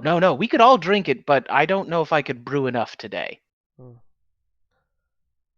And if you have not used it before, is it something that you would wish to try first, or just not certain that a combat engagement is the best time to be experimenting with new effects? Well, it was in the old master's notes, and I think all the steps should work out. It seems simple enough when you really get down to it. Also, Did the old master fly? All the time. I guess the other question is, how fast is your flying speed? 10 feet. So less of a dramatic aerial maneuver and more of not swooping so much as meandering. More of a dirigible, really. What's a dirigible? It's a large floating balloon with a person on it. Ah, I see. There we go. I won't have a balloon. Yes, no. I understand that aspect, but you'll want to drink this very close to the combat situation, and we'll want to give it quite a few minutes before you can get into position. I'm not certain if it's something that's going to be useful for a pincer maneuver so much as a aerial support halfway. Yes, ranged fire support. There we go. And coupled with invisibility, as you mentioned, that might be quite useful. Fly up overhead, invisible, drop a few vials, pour some acid out of a jug. baby, you got a stew going. You got a stew going. It's not a bad plan at all. Just simply that it will take you a while to get into position, and it's a limited amount of time that the effect is going on. Does that? Am I reading that right? It doesn't specify walking, right? It just says speed. Yeah, With Are you that, looking at? yeah, that doesn't specify walking. long strider. It just says right? speed. The target's speed increases by 10 feet until the spell ends. Then So yes, that's all 20 of your speeds feet. would increase. Okay. Yeah. So yeah, that would double your flight speed to a cool 20 feet. It'd be cool though if I had prepared that today. Hey, if you cast Longstrider on yourself and then I cast Haste on you, Ooh, you'll go at what's that? you'll go at Haste 40. double speed? Yeah, that'd be 40 feet. Hey, now we're cooking with gas. Now you're faster than us walking. Yeah, but I'm 100 foot in the air. Come on. In order to get 100 feet in the air, you have to spend 10 turns going 40 straight up. No, at a 45-degree angle, I can go forward and up 5 feet each. It'll take 20 turns. Yeah, math is hard. I like that we're continuing with this discussion, despite the fact that it's not even prepared. Whoever is trying to track these ogres, please make me a survival check. Will do. Oh yeah, this is all trail talk. Yeah. I can brew the potion that will let me fly no matter what if I have slots. I don't have to have it prepared. It's the Longstrider is not prepared. Yeah, it's the long strider that, you know. I'm still stuck on this idea that the rest of us engage and you drink the potion and then Just start drifting up. slowly drifting. And by the time you get into position, Wait, either, guys, let me catch up. by the time you get into Anybody position, anybody either remember they're all City of dead or Heroes? we It's are. like the intro level flight ability. Yeah, exactly. Oh, I loved City of Heroes. Oh boy. It's like either they're all dead or we are by the time you get into position. Whatever. Someone's jealous of my flight ability. Anyway, did you see these ogres? Yeah, so, I rolled a 16. yeah. Fortunately, there's only 5 of you. Owl. The owl is alive? And a help. No, the owl's not here. Yeah, I was supposed to say the owl's like a ball of feathers. The owl, Oh, yeah. I don't have I don't have a brazier to bring the owl back. Well, there's 5 of you and a sidekick. Yes, so 6 of us. We should, if we're going to do this, we should attempt to at least attempt to be quiet while we Yes. looks over at Herschel and Vita trundle through the woods. We should rely on Don't- stealth. You can't blame me. I'm in my natural habitat. Yeah, well, I suppose I can try. How does this go? Just try not to step on anything loud, or No, step on things loud, but make it sound like you meant to. No. Those of us who are better equipped to move without being detected can provide a path clear of obstruction. that will be much appreciated. Look, do you think that no one steps on anything in a forest? Things I get like stepped how I on all rolled the a time. natural fucking one. Oh, boy. Things get stepped on all the Last time time I- in forests.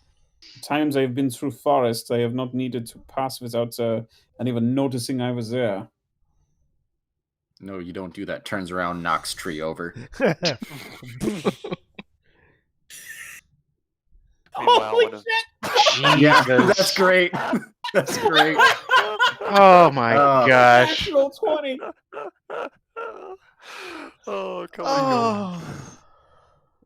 Oh, I appreciate at least that 2 of you are making my 9 look respectable. Yeah, you're welcome. And hang on, we've got 3 failures. Hey, We don't know that. Hey, They could hey. be passes. Hey, I'm not a failure. I'm just differently abled. Yeah, not at What stealth. did you call me? Techno. My mom says I'm smart. My mom says I'm stealthy. I'm trying to think, if you meet someone's passive perception, do you qualify as having stealth past them? Passive perception is Uh, technically a DC, so. So yeah. I'd like to point out my passive perception is 19. My I passive have always perception been is under the 16. impression that if their passive perception equals or beats your stealth, they spot you. Let's find out. Let's see if D&D says anything about passive perception. Yeah, Dude, I've the I've observant always- feat is garbage. Passive perception and passive, whatever the passive intelligence Investigation. one. Investigation, yeah. The paragraph that those are referenced in would have you believe that passive versions of every single skill exist. They I do. mean, yeah, you By can the- if you want to. Yeah, Passive version of every skill is just 10 plus the skill. right. Well, as far as I'm concerned, even these passive versions don't exist for how often they come up. I always treat passive skills as DCs that are playing on something. So like if I don't want like players to roll to spot traps, as they're moving through a thing, I look at their passive investigation, and if the traps DC doesn't beat their passive investigation, then they see it or whatever. Hmm. Yeah, I took the feat that gives me a +5 passive wisdom perception, and the ability to read lips. Oh, hey, like, strictly speaking, using dexterity for hiding is actually meant to be a passive stealth check. Oh, interesting. Yeah, I guess because stealth would be you actually trying to hide. Yeah. Yeah. Oh, sorry. Yeah, it's definitely passive perception to compares to DM. Yeah. Here it is. If the creature has advantage, Yeah, when you hide, there's a chance someone will notice you even when they aren't searching. To determine whether a creature notices you, DM compares your dexterity stealth check with that creature's passive perception score, as well as any other bonuses or penalties. If the creature has advantage, add 5. For disadvantage, subtract 5. That's a thing I never knew about passive perception. Yeah, that's not something I was familiar with either. Me either. Learning more about this game every day.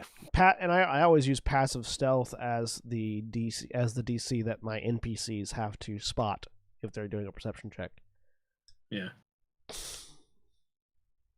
But because it does treat it as sort of like opposed checks, it's just one of them has a set number. I will say that the defender will win in this case. So Lyra also did not succeed because the person in charge's passive perception is exactly 12.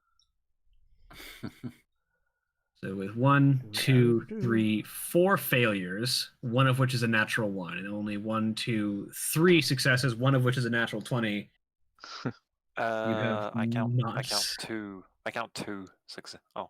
I 3. count 2 successes. Oh no, That's 2 16. successes. Whoops, The sorry, 16 that is the 16 was survival. survival. Yeah, that Whoops. 16 was my That's survival. I can even find them. worse. Oh, I like to boy. think that what happened was Cardon turned around and just ran straight into a tree, and so Herschel, myself, and Lyra were all like, "Oh, Cardon, are you okay?" And just sort of like stepped towards him. So all 4 of us are just sort of clustered in the same spot, while the other 2 are just off to the side and thus out of view. Off to the side in different ways, I imagine, because Yeah. Dr. Vita would be at the back. Oh yeah. We showed. I'm going to reflect your positions on this map to show that. Actually, It's not that we're bad at stealth. It's that we are concerned about our allies' health. That's right. We're caring. and not as bad. as you And are that's why Peter approaching, got a natural 20. as you are approaching. I missed what you said. Craig. That's why. And John said we are caring about our companion, and Craig was like, and that's why Veter got a natural 20. Oh, that's very good. Well done. Peter was like, ah, yes, I see. So don't run face first into the tree. Like this, yeah? And he's just sort of stealthing off in his own direction now. Oh, you mean avoid you all? I can do that. But The stealthiest option is to walk back the way we came. Anyway, as you are approaching the cliff face and as you're approaching, you begin to spot a cliff face and a sort of rickety wooden bridge that rises up. Goes down actually, because this is down into a valley with like a hut in the center of it, and you can begin to see the large shapes of the individuals on the other side, which is right when Cardon rams face first into a tree.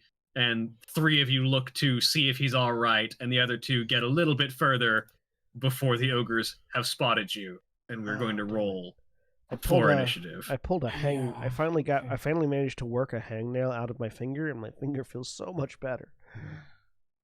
Nice. That is always a huge relief. I am very happy for you. Ignore the fact that the spellcaster is named an Orc Claw of Luthic, because I'm just using that spellcasting profile on an ogre. We can't see the name, so thank you for telling us what it is. Yeah, Orc mean, you Luthic. can Wall now. right there. Oh, Where- hold on. I can't see my... in chat you can. yeah, we can see it in chat. It's just not What- named what- token-wise or anything. What can't you? Oh, wild. If I zoom too far out on this map, it clips off the bottom part of it. Yeah, when maps are like tightly drawn to the boundaries, it'll do that. Gotcha. It If I also could does just it on click on like a... real small. Okay, maps. so my weekly reminder that I've got a +7 to my initiative. Are you sure? Hey, it finally paid off. All All 3 of these ogres have like right one after another initiative. All 3 of these types of ogres have one after another in the initiative. Oh, so it'll eventually be we go, everyone else goes. I should be below Herschel. I just rolled again so I could click on my character and get it in there, but my first initiative roll was an 11. I believe you can correct your initiative. Well, yeah, your there you your are. initiative in there. I is 11. did. I just can't correct where I am in the No, order. that's my job. Once everyone's got their rolls, I can hit Yeah. arrange automatically. There's Gotcha. a sort button. Wait. Lyra's not on the initiative. Oh yes, I need to roll for Lyra. Lyra, when are you going? The party healer. Now, I can't help but realize that y'all may have made fun of my flight, but looks like there's a ravine. Interesting. It's not. A 10-foot ravine, you say? Interesting. Shreds, you say? Now, in my defense, I didn't make fun of it. I just said maybe in battle is the best time, not the best time to try to fly for the first time ever. I will continue to support my making fun of it, because while you move 1 turn, 2 turns, 3 Okay. turns. I have a 10-foot fly speed, but a 30-foot land speed. Yeah, like you can combine land. You can 1 turn. Yeah, speed so as I'll- long as you don't move. So you more than the can't maximum. you can, but you can only combine it up to basically the distance you've moved counts towards all of your movement speeds. Gotcha. So if you move 10 feet on the ground, you can't fly at all. Oh, well, that's Huh. super cool. I thought it was that you could combine your movement speeds however you liked, as long as you didn't move any further than your maximum. No, it's very specifically. It's mentioned in the movement chapter that basically how far you've moved counts against all of your movement speeds in the turn. It Which- ticks which up on honestly, every like, bar. It Yeah, that makes makes no sense. to me whatsoever. Like it makes no sense that you can fly 10 feet and then run 20, but you can't run 20 and then fly 10. Well, it's because it's all in that's how fast you can move in those modes of movement within 6 seconds. Yeah, that's really what right, it is. but that's what I'm saying. So if that were the case, you should be able to fly 10 feet, but then you shouldn't then be able to run. But rules as written, you can. Only if I fly you 10 land. feet. Yeah. Mm. So I William, totally up to you. This is your game and your system. I usually just house rule it that it's a mix, but totally up to you. However you want to. I run it that way just because it's a simple enough thing to grasp. It's just how far you have moved determines whether or not you can move all of them. But like, typically speaking, your fly speed will usually be faster than your walking speed, so it usually won't matter. It's just in this rare occasion that's not the case. Yeah. A little bit of background on those 2D non-token things. What are they wearing? The ogres that are in their own tokens are wearing sort of like very light, sort of cobbled together hide and metal armor. The big thing is they're carrying big guns that seem to have been scavenged and scrounged together. Cool. They told us tank guns wouldn't matter here. They said, well, there is a ravine. They didn't say tank guns wouldn't matter. They said we couldn't get the vehicle here. And Which, they're right. look at That ravine. bridge would not. Yeah. The bridge would not support a car. Could fire it from this side of the ravine, it'd be fine. You'd be firing blind Get over a it, cliff, or you'd be trying to angle downward. Anyways, That Yeah, gun its doesn't depression do down isn't- that well. We could just get onto the next mountaintop and. should hit I 'em from start there. my turn? Yes, you can start your turn, Durak. Cool. Cool. Mark 7's hidden so well I can't find him. Or them. So 5, 10. Actually, can I see Mark 7? I mean, yes.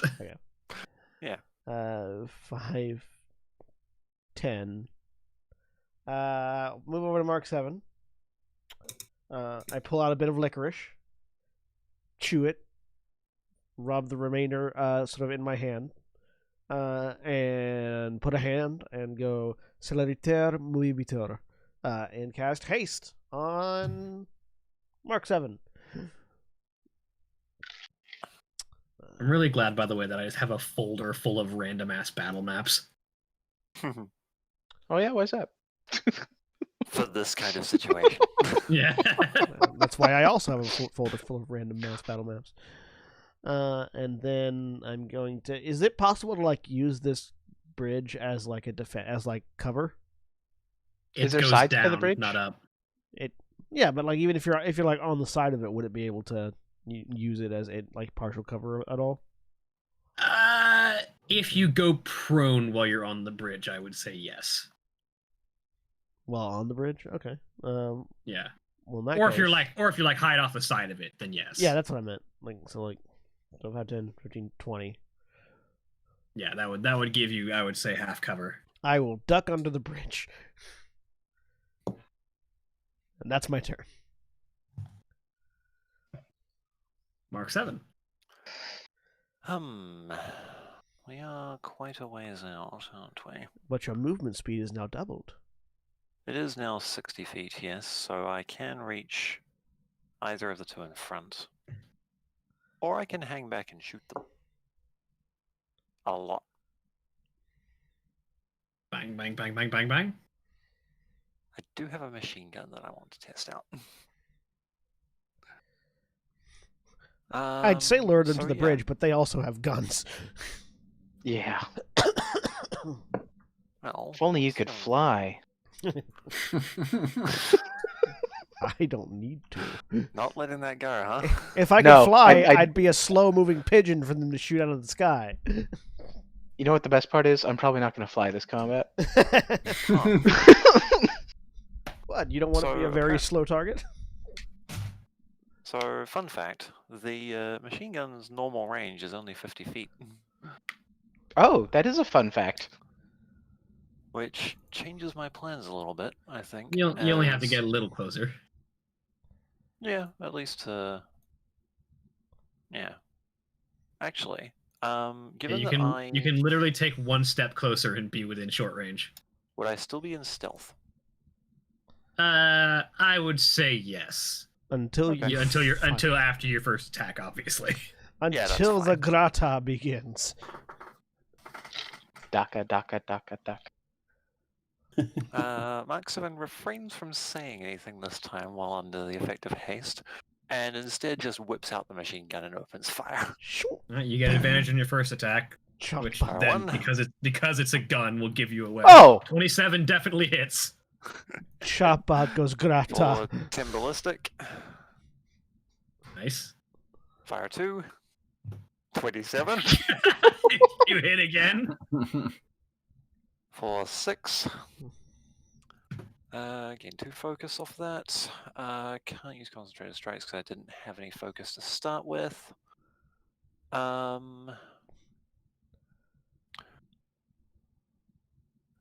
You also have a hasted attack.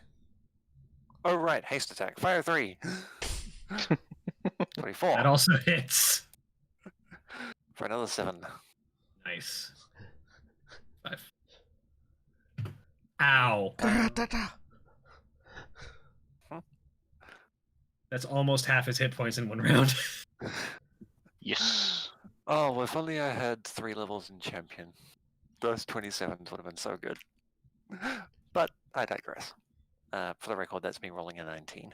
Yeah, I was about to say, this would have all been crits.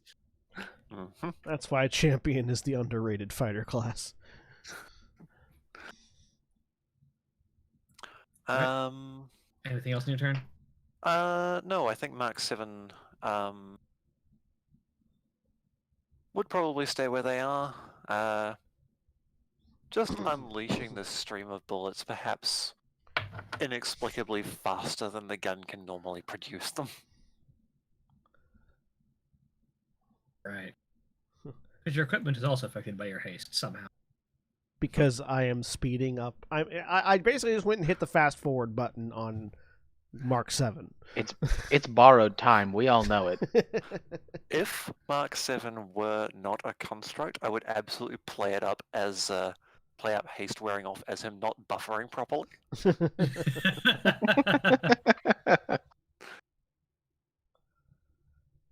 But yes, that's all I'm gonna do for this turn. Alright, so Where do you borrow the ogre time from? spellcaster whose skin is this strange coloration of blue that doesn't seem to be war paint, but rather is actually their skin. It is an Oni. It could be an Oni, but it's sort of different from regular Oni. Like, as mentioned, Oni tend to be solitary. This one doesn't seem quite as terrifying as a usual Oni. It looks more like an ogre, just with blue skin. So it's like a phony Oni. Kind of, yeah. Or a phony, if you will. Yeah. I will not. All you had to say I was thought not. phony. But it will walk 30 feet, 5, 10, 15, 20.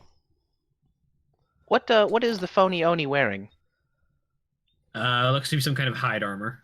It's just phony, but it's FAUXNI. And it will bring a hand up, and what appears to be a High five. No, it holds its hand up, and there is a burst of sort of crimson blackish light, and something appears in its hands, and it lowers it down, and you realize it's carrying a Gatling gun in its hands made of light as it fires a guiding bolt at Mark 7. Oh, All right. That sounds like some baloney. That's what happens when a cleric of Deadlock uses guiding bolt. They just conjure magic weapons out of the air. I look at my Guiding bolt go. Brrr. He's Extrude gun, yes. he's stealing my shtick. The 19 hit you, Mark 7. No, my AC is currently 20. So this barrage of divine ballistic energy just passes right over your shoulder as you duck. And then Mark 7 just turns the gun a fraction of an inch and fires to shoot down the bullets. That brings us to the bolt throwers, who are also going to 1, 2, 3, 4, 5, 6. These have the Warhammer bolters, so if they hit you, you explode. 5, 6. They Bye, explode. Duroc. All right. What's my next character? Am I bringing in a Hexblood Artificer, a Reborn Bard, or a Damphir Knight? Oh, do the Damphir Knight. Well, one of them's going to fire a bolt launch around at you, Duroc. Definitely the Knight. Do an Eldritch Knight. Natural 1 misses you, which is great, because that would have hurt. Question: does this bolt launcher have a misfire rating? I would say yes, it jams. Actually, no, this thing is ramshackle. It does actually have a misfire rather than a jam. And the gun Another one explodes in wouldn't. its face. Guess who no longer has a hand? As its gun just kind of chunk chunk, and one of the barrels deforms as a shell goes off inside the barrel, and it looks at it for a second. It might try and fix that, but good luck. No. The other one will fire a shot at Dr. Veter. Hey. Can he see Dr. Vader? Yeah, isn't Vader still stealth? Oh yeah, it would have been fired at more. It doesn't matter who he shot at; he missed.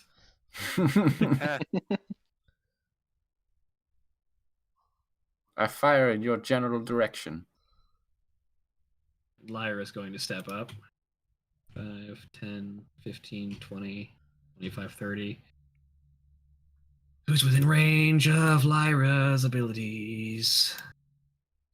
We're all within 60 feet. Is that close enough? Nope, you need 30 feet.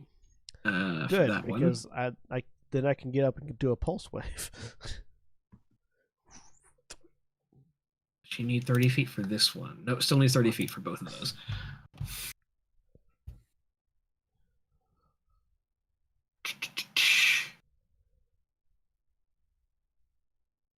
All right, well then instead she's just going to fire an Eldritch Blast at the one that's already injured.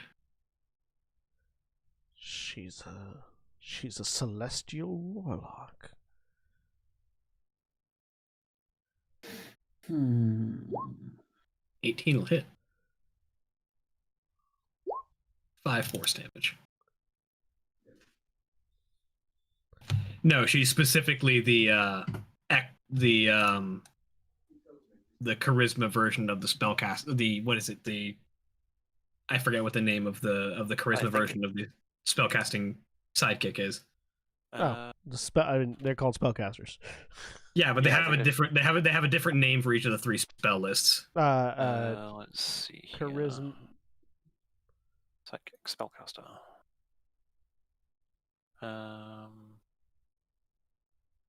Prodigy is the name of the Prodigy, charisma caster. But yeah, no. I like the idea of the reborn spirit bard, because then it's you're a person who's made up of spirits who also channels those spirits into spells. Regular ogres have With 30-foot tarot movement cards. speed. So 1, 2, 3, 4, 5, 6 dash 1, 2, 3, 4, 5, 6 gets right up here on this bridge. The other one piles on behind it and is currently choked up by Lyra. Cardon, it's your turn. Well, appreciate them getting closer. Which of the 2 on the bridge is injured? The one that's in front. Okay. And these are just Alright. normal ogres? Yeah. 5, 10. Would I be able to? So you said that this rate it goes uphill. Downhill. The bridge. The ramp goes the downhill. bridge. You are Downhill you are on the upper side of the bridge. We have Okay. the high ground. You do have the high ground. We can't Alright, lose. then. 1, 2, 3, 4. I hop down here. Hello. And punch.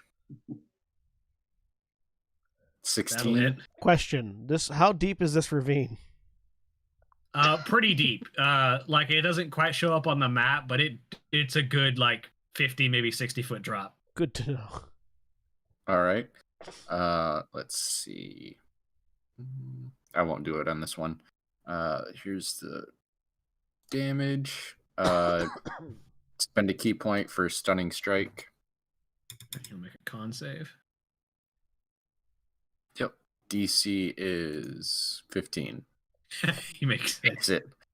All right. Let's see. His con save isn't spectacular. He just rolled high. Yeah. I wouldn't be able to sneak past him. So second punch coming in. This one's actually going to be a kick to the ribs. 23. That'll hit. This one I'm going to use Hands of Harm. So this one, one of the rocky protrusions on his shins actually digs in and breaks skin. And holy shit, roll bad. 11 points of damage, 5 of which is necrotic. All right.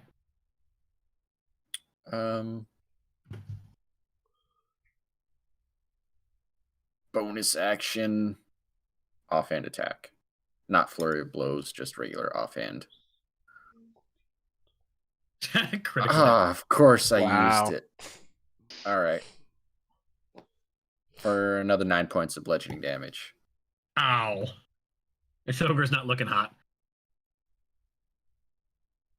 All right. And I'll just look at him and say,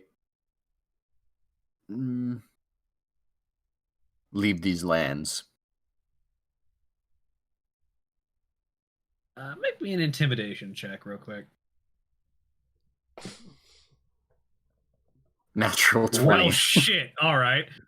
Herschel, it's your turn. One of these gunners has been hurt. Yes, left or right? Was it right? Neither of the gunners has been hurt. Just Oh, the no. one that's been hurt is this guy up front who's been taking all the hits. The gunner. He's had the worst day so the far. gunner on the right though had their gun blow up. Yeah, the gunner on the right. That's had their what it gun was. Misfire. Okay. I am gonna move They can try and fix it, but let me tell you how good they are at fixing things. real good. Well, if I'll they're move as here. smart as Cardon, then they got no problem fixing that. I'm going to go out on a limb and guess not. With an And intelligence then- modifier of -3. Oh shit, Cardon's smarter. So it's a gimme. I'm going to cast Heat Metal on this one's armor. All right. My they favorite. They take 2d8 plus, oh, beautiful, 4, so 13 fire damage. When it 15 happens DC to 'em. con save for half. Well, DC con save to drop it, isn't it? But it's their armor, so if they the have creature is to. holding or wearing the object and takes damage from it, they must succeed on a Constitution save or drop the object if it can. Yeah, it it, doesn't it, drop. it, If they It- can't, it's they have armor? disadvantage on attack rolls and ability checks until Herschel's next turn.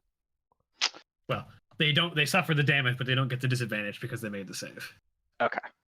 And then Wait. they'll just. They have so he shrugs off his armor, which means it's easier to hit then.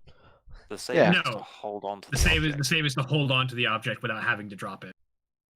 But if you fail to save, but you also can't drop the thing, then you get the disadvantage. Oh, Okay. yeah. The wording is unclear to me because it says doesn't drop it instead of can't drop it. Oh, got it. It's a little weird. It's a little fuckeredly worded. Yeah. Yes. Yeah, if the creature is holding or wearing the object takes the damage from it, the creature must succeed on Constitution saving throw or drop the object if it can. If it doesn't drop the object, it has disadvantage on attack rolls and ability checks until the start of your next turn. Got it. Yeah. So it's con save for the disadvantage, not con save for the damage. For the damage, yeah. In this particular case. Right. So Herschel digs around in his pouch and pulls out a handful of powder and flings it 30 foot onto that guy's armor, and it just gets hot. Does 13 points of fire damage, and then continues on my turn, right? I think you have to every use a time your bonus turn comes back action. around. But It's like Witch Bolt, but for metal.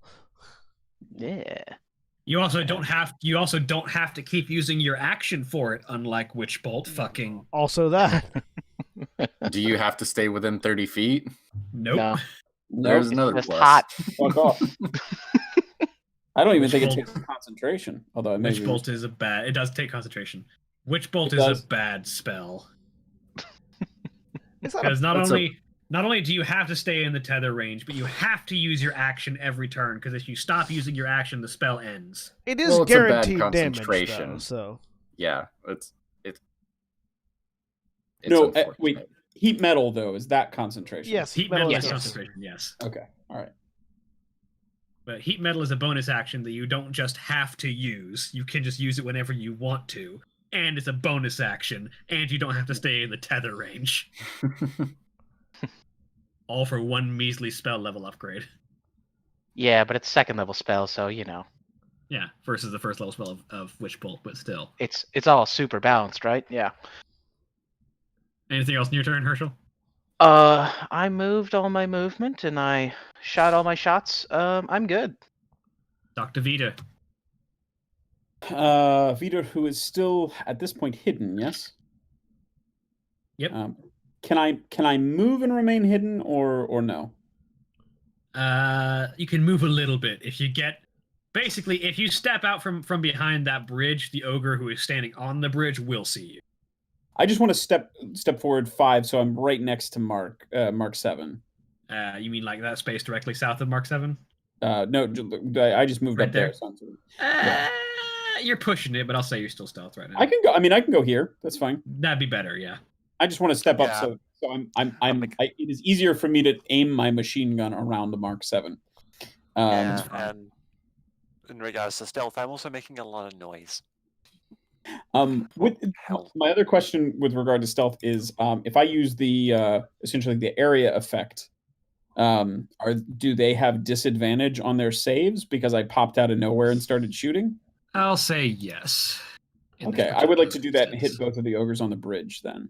A 10-foot area, I can get both of them in that. Advantage. There, it's what's the DC on the deck save for DC. burst fire? DC 15. DC 15 deck save or take the weapons damage. Let me tell you about ogres and deck saves. Yeah, that was my thought. It's a gimme, isn't it? Dex, they love 0. doing duck saves. Oh gosh, And 8. cleaning guns and So jumping Veter out of the pops out way. and says, "Look, a rifle," and they both turn and go, "What?" Right, roll your guns damage. I think that's unfortunately the downside. Is I think it's just a D6. Yeah, it's 1d6 plus dex.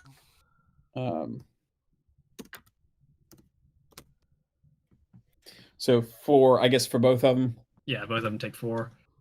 Yeah. I mean, that's sort of the balancing point. You have a machine gun that can hit a massive area of effect. It just doesn't do a ton of damage. Yeah. And I'm gonna do it again with my second attack. Well, it takes an action. It takes an hang on. Can make a normal single target attack, or it can spray. Never mind. Yeah, you can replace each of your actions with a burst fire. Never mind. Yep. It just takes So 10 shots when you do it. If Peter is just like hiding in a bush and he pops up and he's just like, brrrr, and then pops back into the bush. They're aware of it this time, though. Yeah.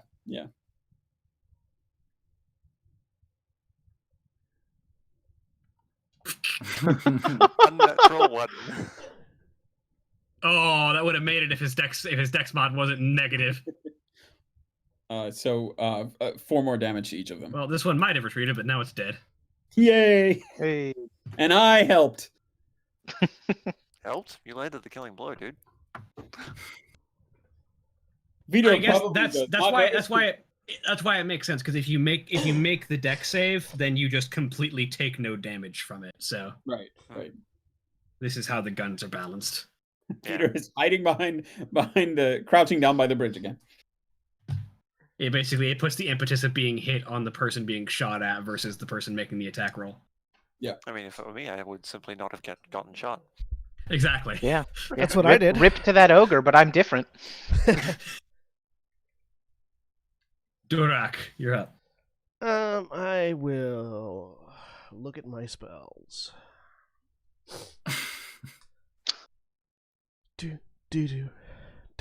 All the cool kids are doing heat metal. 90 If your foot. heat metal lasts longer than 4 hours, please see a doctor. 90. Yeah, because you're dead. Now, I don't want to alarm anyone, but I've just noticed a gazebo in the north. No, that's more of a rotunda. You think it's a rotunda? It's got 6 sides. It's a classic gazebo. I've only ever met a gazebo with 4 sides. So I say met, but I sort of like lock eyes with the ogre that blew up its gun shooting at me. Sort of, shake my head a little bit. Stand up so that I can see both the other spellcaster the spellcaster and the ogre that shot at me. And I'm casting Tasha's Mind Whip at 3rd level, targeting both of them. Oh. So I need both of them to make an intelligence saving throw. First, the spellcaster 15. My DC is 16. All right. And the regular ogre 6. All right. So, on a failed save, the target takes 3d6 psychic damage. So let's see. So for the spellcaster takes 11 psychic damage, and the other one takes 12 psychic damage. Wow. And so I just sort of stand up and go Arcum tum coram rege, and my eyes flash purple, and then they grab their heads in pain. They can't take a reaction until the end of their next turn. So from here to the end of the next turn, they can't take reactions. Moreover, on the next turn, they must choose whether they get a move, an action, or a bonus action that can only have one of the three. Wow. All right. Anything else? That's it. Mark 7, you're up. Fine shooting, Dr. Vita, as I turn the gun onto the spellcaster and open fire. Thank you, Captain. Following in your example. I'm going to burn 2 focus to make an extra attack here. I have to declare that at the start of my attack action now. Fire 1. 23 Yep. for 11. Wait, Oh, am I boy. even in range? Yes, definitely. Fire 2. Gun bros. 10. That'll I imagine miss. misses. Yep. Fire 3. 12. 12 will also miss. Alright. Haste, fire 4. What the hell? 28. That's a crit. There it is. I don't gain focus from that one. Oh, wait. Yes, I do, because that was from the haste attack, not the concentrated strikes one. But, total of 12 damage off that one. Good. Are those focus extra attacks? No, the third attack was from focus, the fourth one was from haste. Got it. Okay. What I'm saying is I can put out a lot of damage if Durak keeps doing that. That's why you're the one I keep pacing. You're the closest thing to a fighter we've got. And you know what? Oh, how do I word it? Oh, yes, I know. And as a bonus action, I will spin 2 more focus to shout to Lyra, "Don't get yourself killed out there," and use my solidarity feature to give her temp HP equal to half my level rounded up, which is 3. 3 temporary HP. And that's me done, as I am providing a an inorganic meat shield for the good doctor. Well, with that being a pain, So The- the spellcaster has to choose. Does he want to move, oh no, the spellcaster already made its choice. have an action, or a bonus action? It is going to it reaches up as it's clutching its head, and it brings its hand up towards its mouth, and as it does so, a purplish cylinder forms in their hand with some kind of pin on it, and she pulls the pin with her teeth and throws it. As this sort of magical cylinder lands in the midst of the group, it bursts, and trails of purplish energy trace out at Mark 7, Dr. Vita, and Cardon. All need to make a charisma saving throw as she casts Bane. Not my strong suit. Charisma saving throw. Man. That's going to be an 8. I see your 8 and I raise you a 4. Oh, dang, I used my focus already. I can't outmaneuver for this. Counterpoint, 7. You know what? Ooh. Of all of you, this one is going to be the one that it might help. I'm going to reach out, grab, as one of those purplish shards heads towards Mark 7. I'm just going to grab the air, clench my fingers, and twist. Reroll that charisma save. Okay. I don't 10. understand. Still fails. I tried. That's on you. So all 3 of you have been baned. Any attack rolls or saving throws you make, much like Bless, you roll a d4, but you subtract it instead. All right.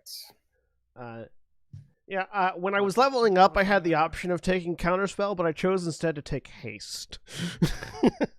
I will feel like that has signify. been by far a significant positive, so I will don't second signify guess that choice. Bane on each of you as the skull.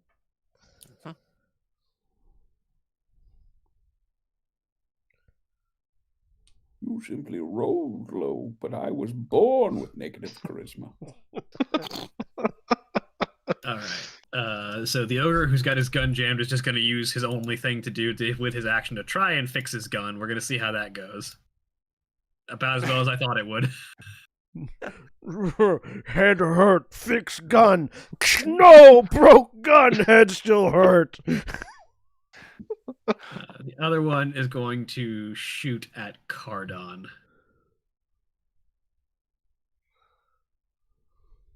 The 14 hit you, Cardon? No.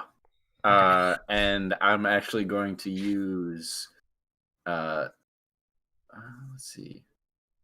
Oh, it's when I'm hit by a ranged weapon. Yeah, you can't deflect missiles if you're not hit. Because if you're not hit, they go. Yep, they go past.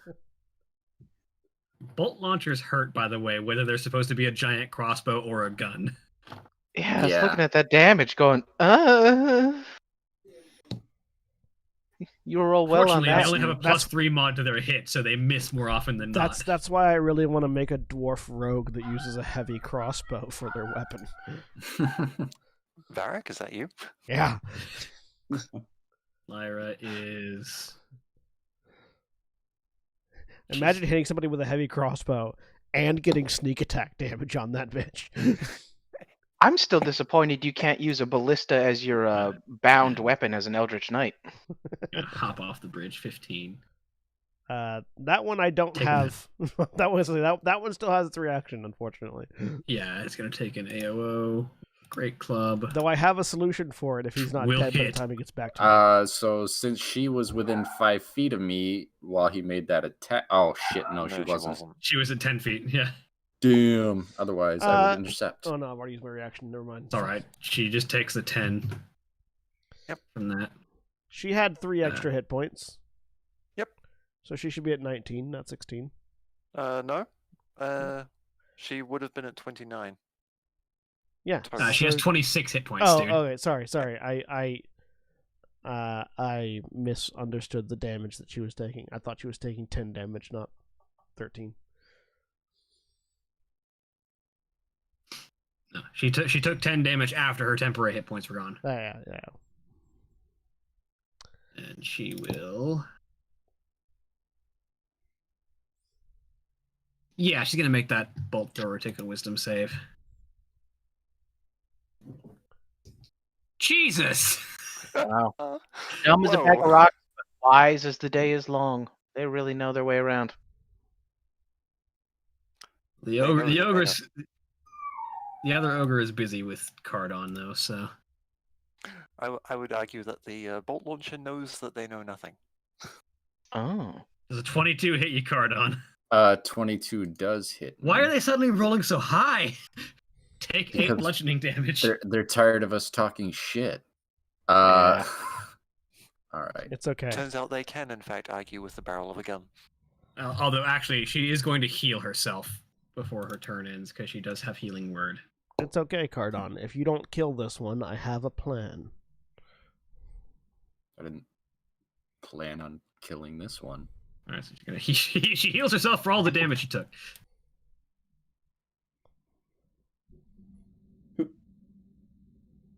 It's your turn, Cardon. All right. Let's see. Where did I? what was it? Just to be clear, Lyra healed herself? Yeah. Okay. All right. Just need to check something really quick. I'll be right back. Remember, you are baned. Yeah. I didn't And I make encounter another. I'll make another save at the end of my Already turn. back. Correct. Let me check this text of bane. I don't think so. No, you just are baned until she loses concentration. Oh, okay then. She loses concentration by Huh. taking damage. Huh. Interesting. Yeah, no, Bane just Interesting you lasts. would mention that. I'd Interesting. like to make another saving throw for Bane. You can't. No, I can. I punch. Yeah, I'm just gonna punch this guy again a couple times. First one is a right to the jaw, misses. I'm assuming an 11 misses. Or hits. Actually, it's just an ogre. You hit exactly. But you have to roll a Alright. you have to roll a d4 and subtract it from your Yep. attack. So yeah, Oh, no, yeah, so roll a never D4 mind. It though, so misses. Yeah, whenever you an bang. 11 just hit. Yep. All right, so that missed. You can apply a minus d4 to your modifier to your attack rolls in your character sheet. You should be able to edit that. If you have a bless one up, you could just put a minus in front of it real quick. Yep. Okay. Yeah. If you turn on global save skill, attack and damage, and AC modifiers and stuff. Which I have had to do for my special alchemical So survival. that's 9. Plus minus 1. Yep. They're really also taking missed, it. yeah. An All right. algebraic approach. It's just attack rolls, right? For Bane? Yeah, attack rolls and saving throws. Attack rolls and saving throws. Okay. Then I'm going to try some monk shit. I'm gonna drop down off the side of the bridge and climb across to get to the other side. Roll me If an I could do acrobatics check. All right. Which does not have 20. a bane attached to it. You're good. Ooh. You All right. you sort of like you just kind of hop over and just grab the rail and just run along the side of the wall. You're not quite to the level where you can do that without having your hand on the rail, but Yeah. And there is a considerable creak as a 500-pound creature did just hop down on the side of the bridge, and then get up behind, and then that's 5, 10, 15, 20, 25, 30, 35. It does have its already- reaction back, so it will try and hit you. Oh yeah, that's right. Because it went after Lyra. I'm assuming a misses. 14 misses you. Yeah, it definitely does. Flurry of blows. Ooh. All right. Roll me They're 2 unarmed. attacks. Minus D4. I mean, you hit them no matter what you Yeah. roll on the D4. For 9 points of damage. And a con Second save. one. Yeah. No, first. Actually, yeah, it needs to make a con save because it might drop Bane before that. It does not. All right. Ah. Missed the second. It's okay. You can blame it on the bane. Nobody in universe knows that you rolled a natural 1. Exactly. Blame it on the Bane. 'Twas the magic. That's me. Herschel, you're up. All right. Dr. The Vito, guy you're on who's deck. Yeah. the bolter takes their heat metal damage. Okay, use your bonus action, roll your damage. 6 total. Ow. Yeah, real good. Make And another then con save. oh, did they make a con save every time? Yep. Or is I it think only so. the first time? Every time. Oh, wow. Every time time you they activate take it. every time they take damage, they have to make a con save Yeah. and drop the thing, or if they can't drop it, have disadvantage on all their stuff. They can't drop it, so Hey. they have disadvantage on their attack rolls. Which Very is itchy, less relevant uncomfortable because their metal. gun is broken, but still. Well, it's and then for my action, he will shake a vial hanging at his belt, and out pops a firebolt at the mage. 15? We like 15? Do you like 15? You do like 15. Roll your damage. You just do like a soda can shake and Oh, exactly. And then like a Roman candle, yeah. thunk. 11 so- points of fire. How do you want to do this? Oh, just right between the eyes. You've ever been shot by a Roman candle? It kind of sticks for a second there before it falls away. And so this one hits her right between the eyes, sticks, burns just a bit, and they fall over. Yeah, so it's this like sparkling like almost like a firework rather than a traditional spell. Yeah, just kind of trails off from you and slams right between the eyes of this ogre, who kind of stares at it for a second as it fizzes in front of their face and then just collapses. Do you remember Thermite? It's Thermite was huge for a it's not while a- there. Yeah, it was. Yeah, but this isn't thermite. It's a sparkling Molotov. Well, tomato, tomato. It has to I mean, be it's only from thermite if it comes from. Oh, the does it? region Does of it? France. yeah. Did it make its concentration check? It's dead. It can't concentrate on shit. So that's a no. Bane's gone. Yay. And that's it for me. I will Right. return. Dr. Veter. Are the two with the bolt throwers, are they injured at all? The one on the right is the one that's been heat metaled and also has his gun exploded. Okay. Man, it's been mine. The other The one still on has the his left gun. has not been hit at all. Yeah, the one that still has a functioning gun has taken no damage. Okay.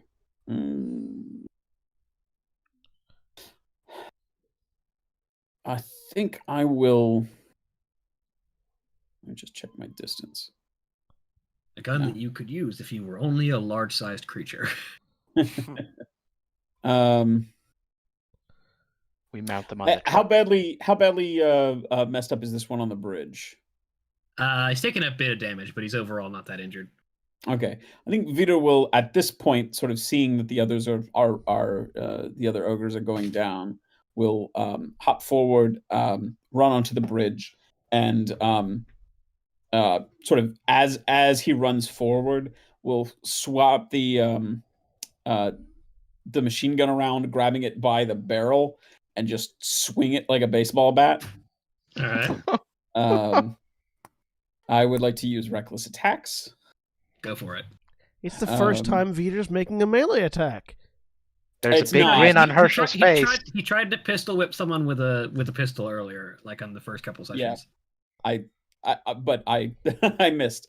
Let's see. I am rolling because I don't think I have unarmed strikes in roll 20. Yeah, you know what? I actually do. So this will be with advantage.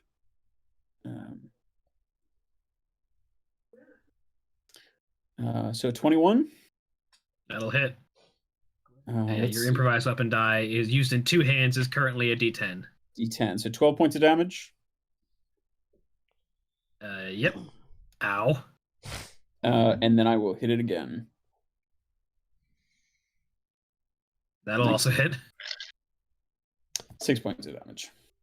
So as the group of you watch Dr. Veter just kind of turns the gun around and just grabs it by like the stock and the barrel and just runs forward and just bashes this ogre in the gut twice. And that's some force this spindly doctor is putting behind these swings. I narrow my eyes at Dr. Veter. Dora. I wonder if he ran out of ammunition. Just a simple doesn't know how matter to of reload.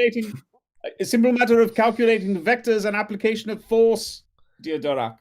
I step up behind Dr. Veter. I stab him in the back. No, I'm playing. I look up at the ogre as this ethereal crown encircles my head, and I point towards the ravine and say, "Dive." And I need the ogre to make a wisdom saving throw. Pretty certain Command has a thing about suicidal orders. Yeah, Yeah. he can't do anything that'll hurt Can he not? himself. Can he not? If it is undead, if it doesn't understand your language, doesn't. No, actually, no. say- It's just suggestion that has a thing against the suicidal orders. Yeah, Never no. mind. Brilliant. I command him to dive into the ravine. Oh, wait. has no effect if the Or target is if your undead, it command is doesn't understand- directly harmful to Oh, it. if your command is directly harmful to it, yeah. Has no effect if Okay, it's directly never harmful mind, to then. it. I don't do that then. Damn it. I You can't want grovel. grovel. That in- Grovel spell is has always no- fun. It's the last sentence. The spell has no Oh, effect might if as the well. target is undead if it does not understand your language or if your command is directly harmful to it. Yeah, I missed that one. I was focusing. Well, more it's on the not language there. directly. How far? It's How far does quite it have clear to fall? that if you jump off this bridge, you will be hurt. Not Yeah, this like- round. Surely it's gonna fall for a round. No, you fall at a speed of 80 feet around, dude. Oh, that's it. Right. Yes. It's I only was a thinking it was 50-foot 60. In drop. that case, I will point behind him and say, "Run." All right, that works. Wisdom saving throw. That is a fun concept, though, of like. I 100% agree with your ruling, but it is a fun concept of like, is this ogre smart enough to understand that it would be a bad idea to dive? Self-preservation says yes. Yeah, as somebody with a low int mod, I mean, there's a difference. I would between- not like that table turned. Kada, no! It's too high! Oh right. But yeah. See you on the other side. So on It fails, so on its turn, it it will follow the command. It will turn and As I run pull away. As I pull the other guys and jump from a 90-story building and yeah. aim for the bushes. Hey, Cardon, aim for the bushes. Yeah. Anything else that your turn, Direct? No, that's it. All right, Mark 7. I will turn the gun back to the one ogre combatant that is currently still actively engaging with us. The gunman that still has a functional weapon. All right, Fire 1. 21 that'll hit. for 9. All right, Fire 2. 19. that'll hit. 7. And haste. 27 That'll hit. for 6. All right. I need to figure out how to make a what's that character from Trigun? Oh, Vash the Stampede? No, the blue-haired one. Oh, Millie? Legato. Not Legato Millie. Blue Summers. Legato, yes. Yes. I need to figure out how to make a Legato Blue Summers build in D&D. It's an Mm. enchantment wizard. Yeah, but most of the enchantments won't let you make them kill themselves. You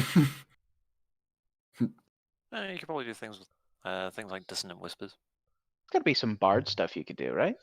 All right, I'll have to figure it out. I'll play around with it later tonight. Yeah. See if I can figure something out. I mean, that's sort of what the enchantment school is about, though, is making your ability to control people's brains even better. Ugh.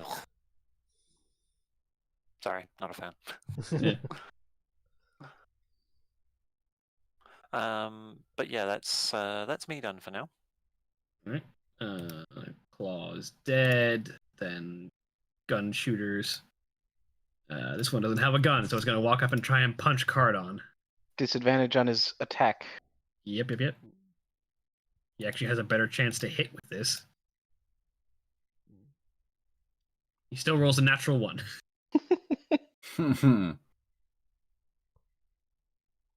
Guy's got the worst luck. Other bolt thrower is going to shoot at Veeder because I he's did- in the. I did just put a lot of shots into him. You did. Yeah. But he learned what happens when he tried to shoot when other people have tried to shoot you so far.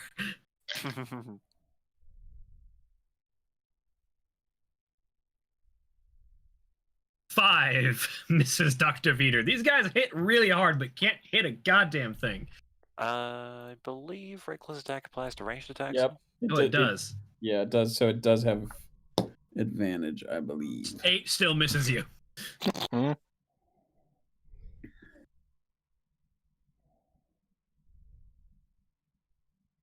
Let's see. Lyra. She's gonna try again. Make him make a wisdom save. Because his wisdom save is awful. He shouldn't have rolled a natural 20. He rolls another fucking natural 20. Why do they only roll 20s on saves?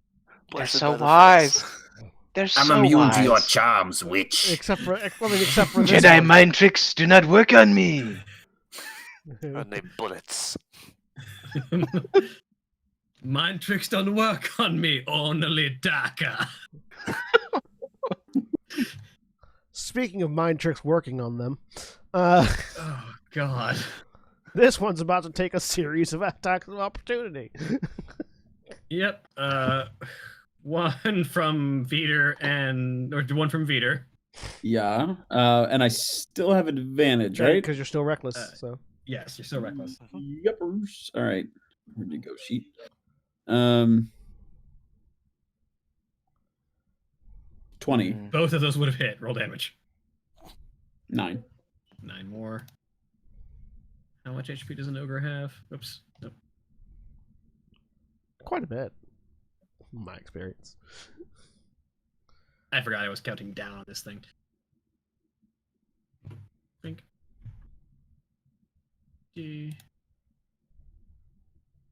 Opportunity from Lyra. With her umbrella rapier.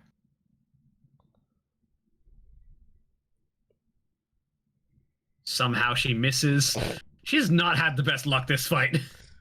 Maybe it's just that ogre, because that was the same one that. Well, no.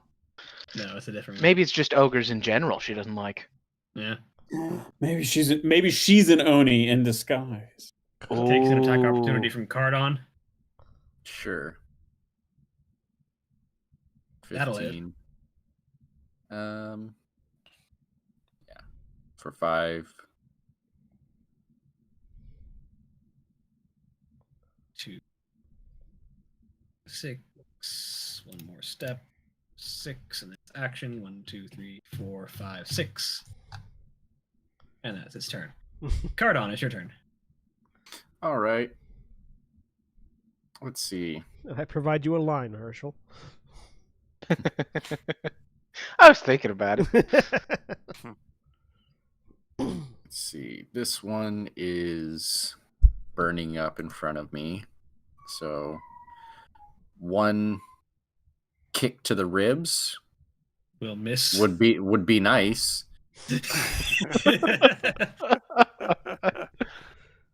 So when he misses that, he'll use that momentum to step forward off to the side over here, and then you know what? Fuck it, headbutt.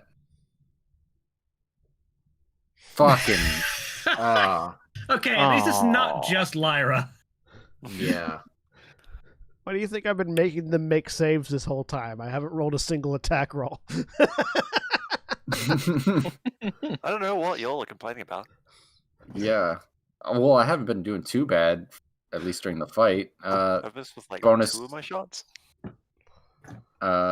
Flurry of blows come across with a swing around with the backhand fist. So 19, I'm assuming hits. Yes. Why does it keep showing me the roll? Why is it highlighting the roll? Oh, like permanently? Yeah, it's saying rolling 1d6. That's a big old glitch. You'll need to refresh. Okay. Yeah, so 1 second. I don't know why it does that. I haven't been able to replicate it deliberately. I have never had that happen before. But anyways, 8 points of bludgeoning damage. Ow. And then, so that was only 5 feet. 5, 10, 15, 20, 25, 30. Didn't you say you were going to flurry of blows that, or? Oh, Yeah, you're going I to still have one the more. other guy. Yeah, Okay, yeah. I'm spreading the He's going to attention. take an attack opportunity to try and punch you. Ooh. He has disadvantage still.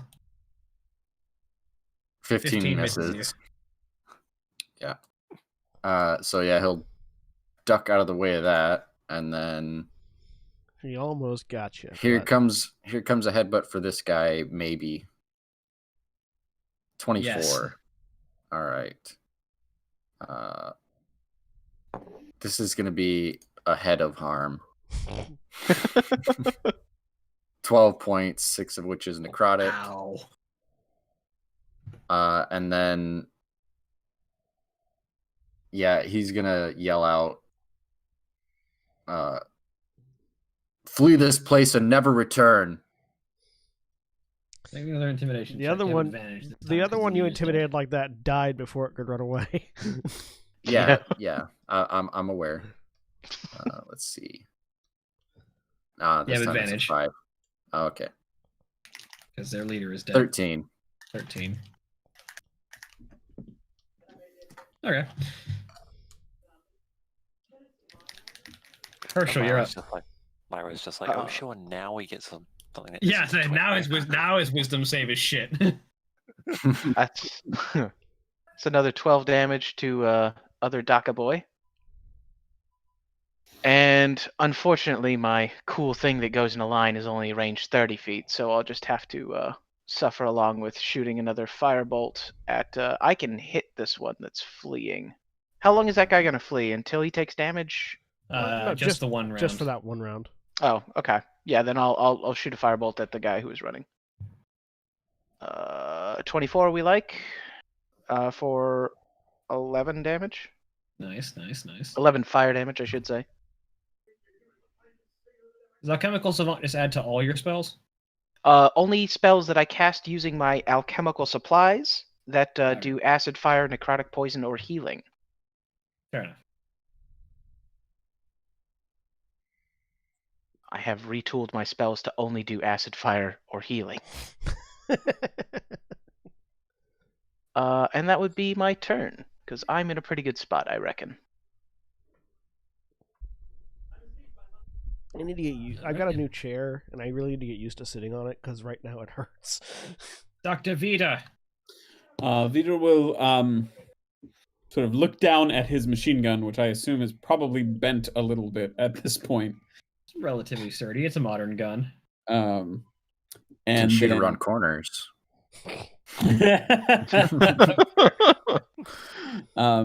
And will continue his charge across the bridge to here, I guess. Is that in contact? Yeah, that's adjacent. Okay. And we'll take another swing as he comes in. I'm reckless again this turn. I would like to remind everyone I am not a combatant. Beats the ever-loving shit out of an ogre. I'm here to write things down in my notebook. Probably not. Yeah, 10 misses. Oh, and I am still baned, so that would actually... No, Nope. you're No, not. you're not. The claw's dead. Oh, right. Yeah. Okay, never mind. So I will take my second attack. Natural 20. Hey. Roll your damage. Oh, Oh, come no. on. That's It is dis- somehow no. not dead yet. Oh, come on. Fun fact, if you'd hit that's him with that two- firebolt, he would be dead by now. 2 ones. Yeah. 2 ones on my damage. Oh, gutted. It's Do you have a fighting style as a barbarian? No. No, Damn it. they don't. Have to take a feat for those. And Barbarians I'm not, don't I'm have- not raging either, Barbarians so- don't have fighting style. Their fighting style is hit it until it stops moving. Yeah. What can I Still, say? you It's a crack peer this thing pressure. across the head with your machine gun, and it's not looking good. What can I say? The peer pressure was getting to me. Durak. See, It's a bridge, not a pier. There's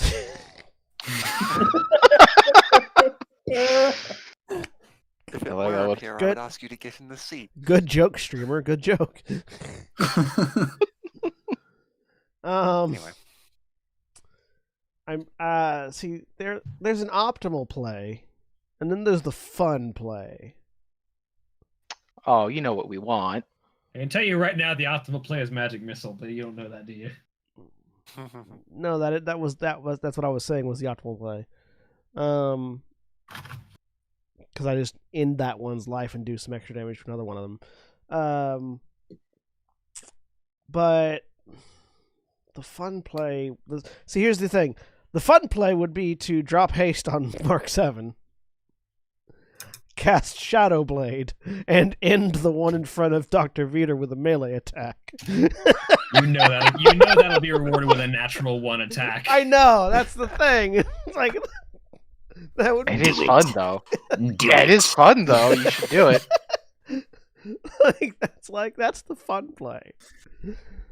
But it Well, just actually, but because it takes away Mark 7's turn, and Yeah. are you guys fine with finishing up this fight because we're almost at the end of it, even if we're going a little bit over time? I'm just gonna cast a second. Yeah, level, oh yeah. I'm gonna cast a second level magic missile. I'm going to put one magic missile at the one in front of Veter, 2 at the one that was running away, and one at the one Cardon's fighting. Okay. So You don't have to roll. He has 2 hit points left. The first one is dead. all right, cool. Yay! So You do have to roll for the other 2. 2d4 plus 2 for the one that was running away. So 8 damage. Okay. As I just sort of like on from the bridge, just go, just sort of wave a hand and go perdere, and these magic missiles just manifest and then fire off. And then 3 to the one that Cardon's fighting. All right, Mark 7. Do some murder. Okay, murder time. Well, if I'll start by moving up. 5, 10, 15, 20, 25, 30, 35, 40, 45, 50, 55. Yeah, right here's good. I got 3 focus, so I'm going to spend 2 of that to make 3 attacks on a standard attack action, starting with the one that was running away. 20 Roll damage. for 7. He's not quite dead yet. I'll put a second shot into him. I've got more to spare. 12. You don't have to roll. He had 2 hit points left. He's dead. Aha, found the magic number right at the end. And then I turn and put 2 more shots into the last one standing. 23 for 6. All right. And from haste, 12. This is actually, the bolt launchers have slightly higher AC than the regular ones. That actually will miss. Alright, that's fine. Yeah, that's me done. All right. He's gonna take the risk and step back from If he's Cardon. if he's gonna run, I'm gonna let him run. All right. I told him to leave and don't come back. 10, Everybody else won't let them do that. 15, 20, 25, 30, action 5, 10, 15, 20, 25, 30, as he tries to leave. He actually manages to make it all the way off the map. Vader will, to be clear. Well, you all heard him yell it twice, and then he still proceeded to murder. I mean, after watching Cardon beat the shit out of him, and with everyone else in the local ogre population, the immediate vicinity of the ogre population eliminated, yeah, Mark 7's doubting that one is gonna actually be of inconvenience. Yeah, he basically just drops his giant oversized gun and turns and runs away. If it's very clear that he's running away and not like running to get help, I will drop out of initiative. Yep. All right, so we will leave initiative there. All right. And as you decide to check and see what spoils they might house within this gazebo, that is where we will end for the week. Say goodbye, everybody. Goodbye. Bye. Bye. Goodbye.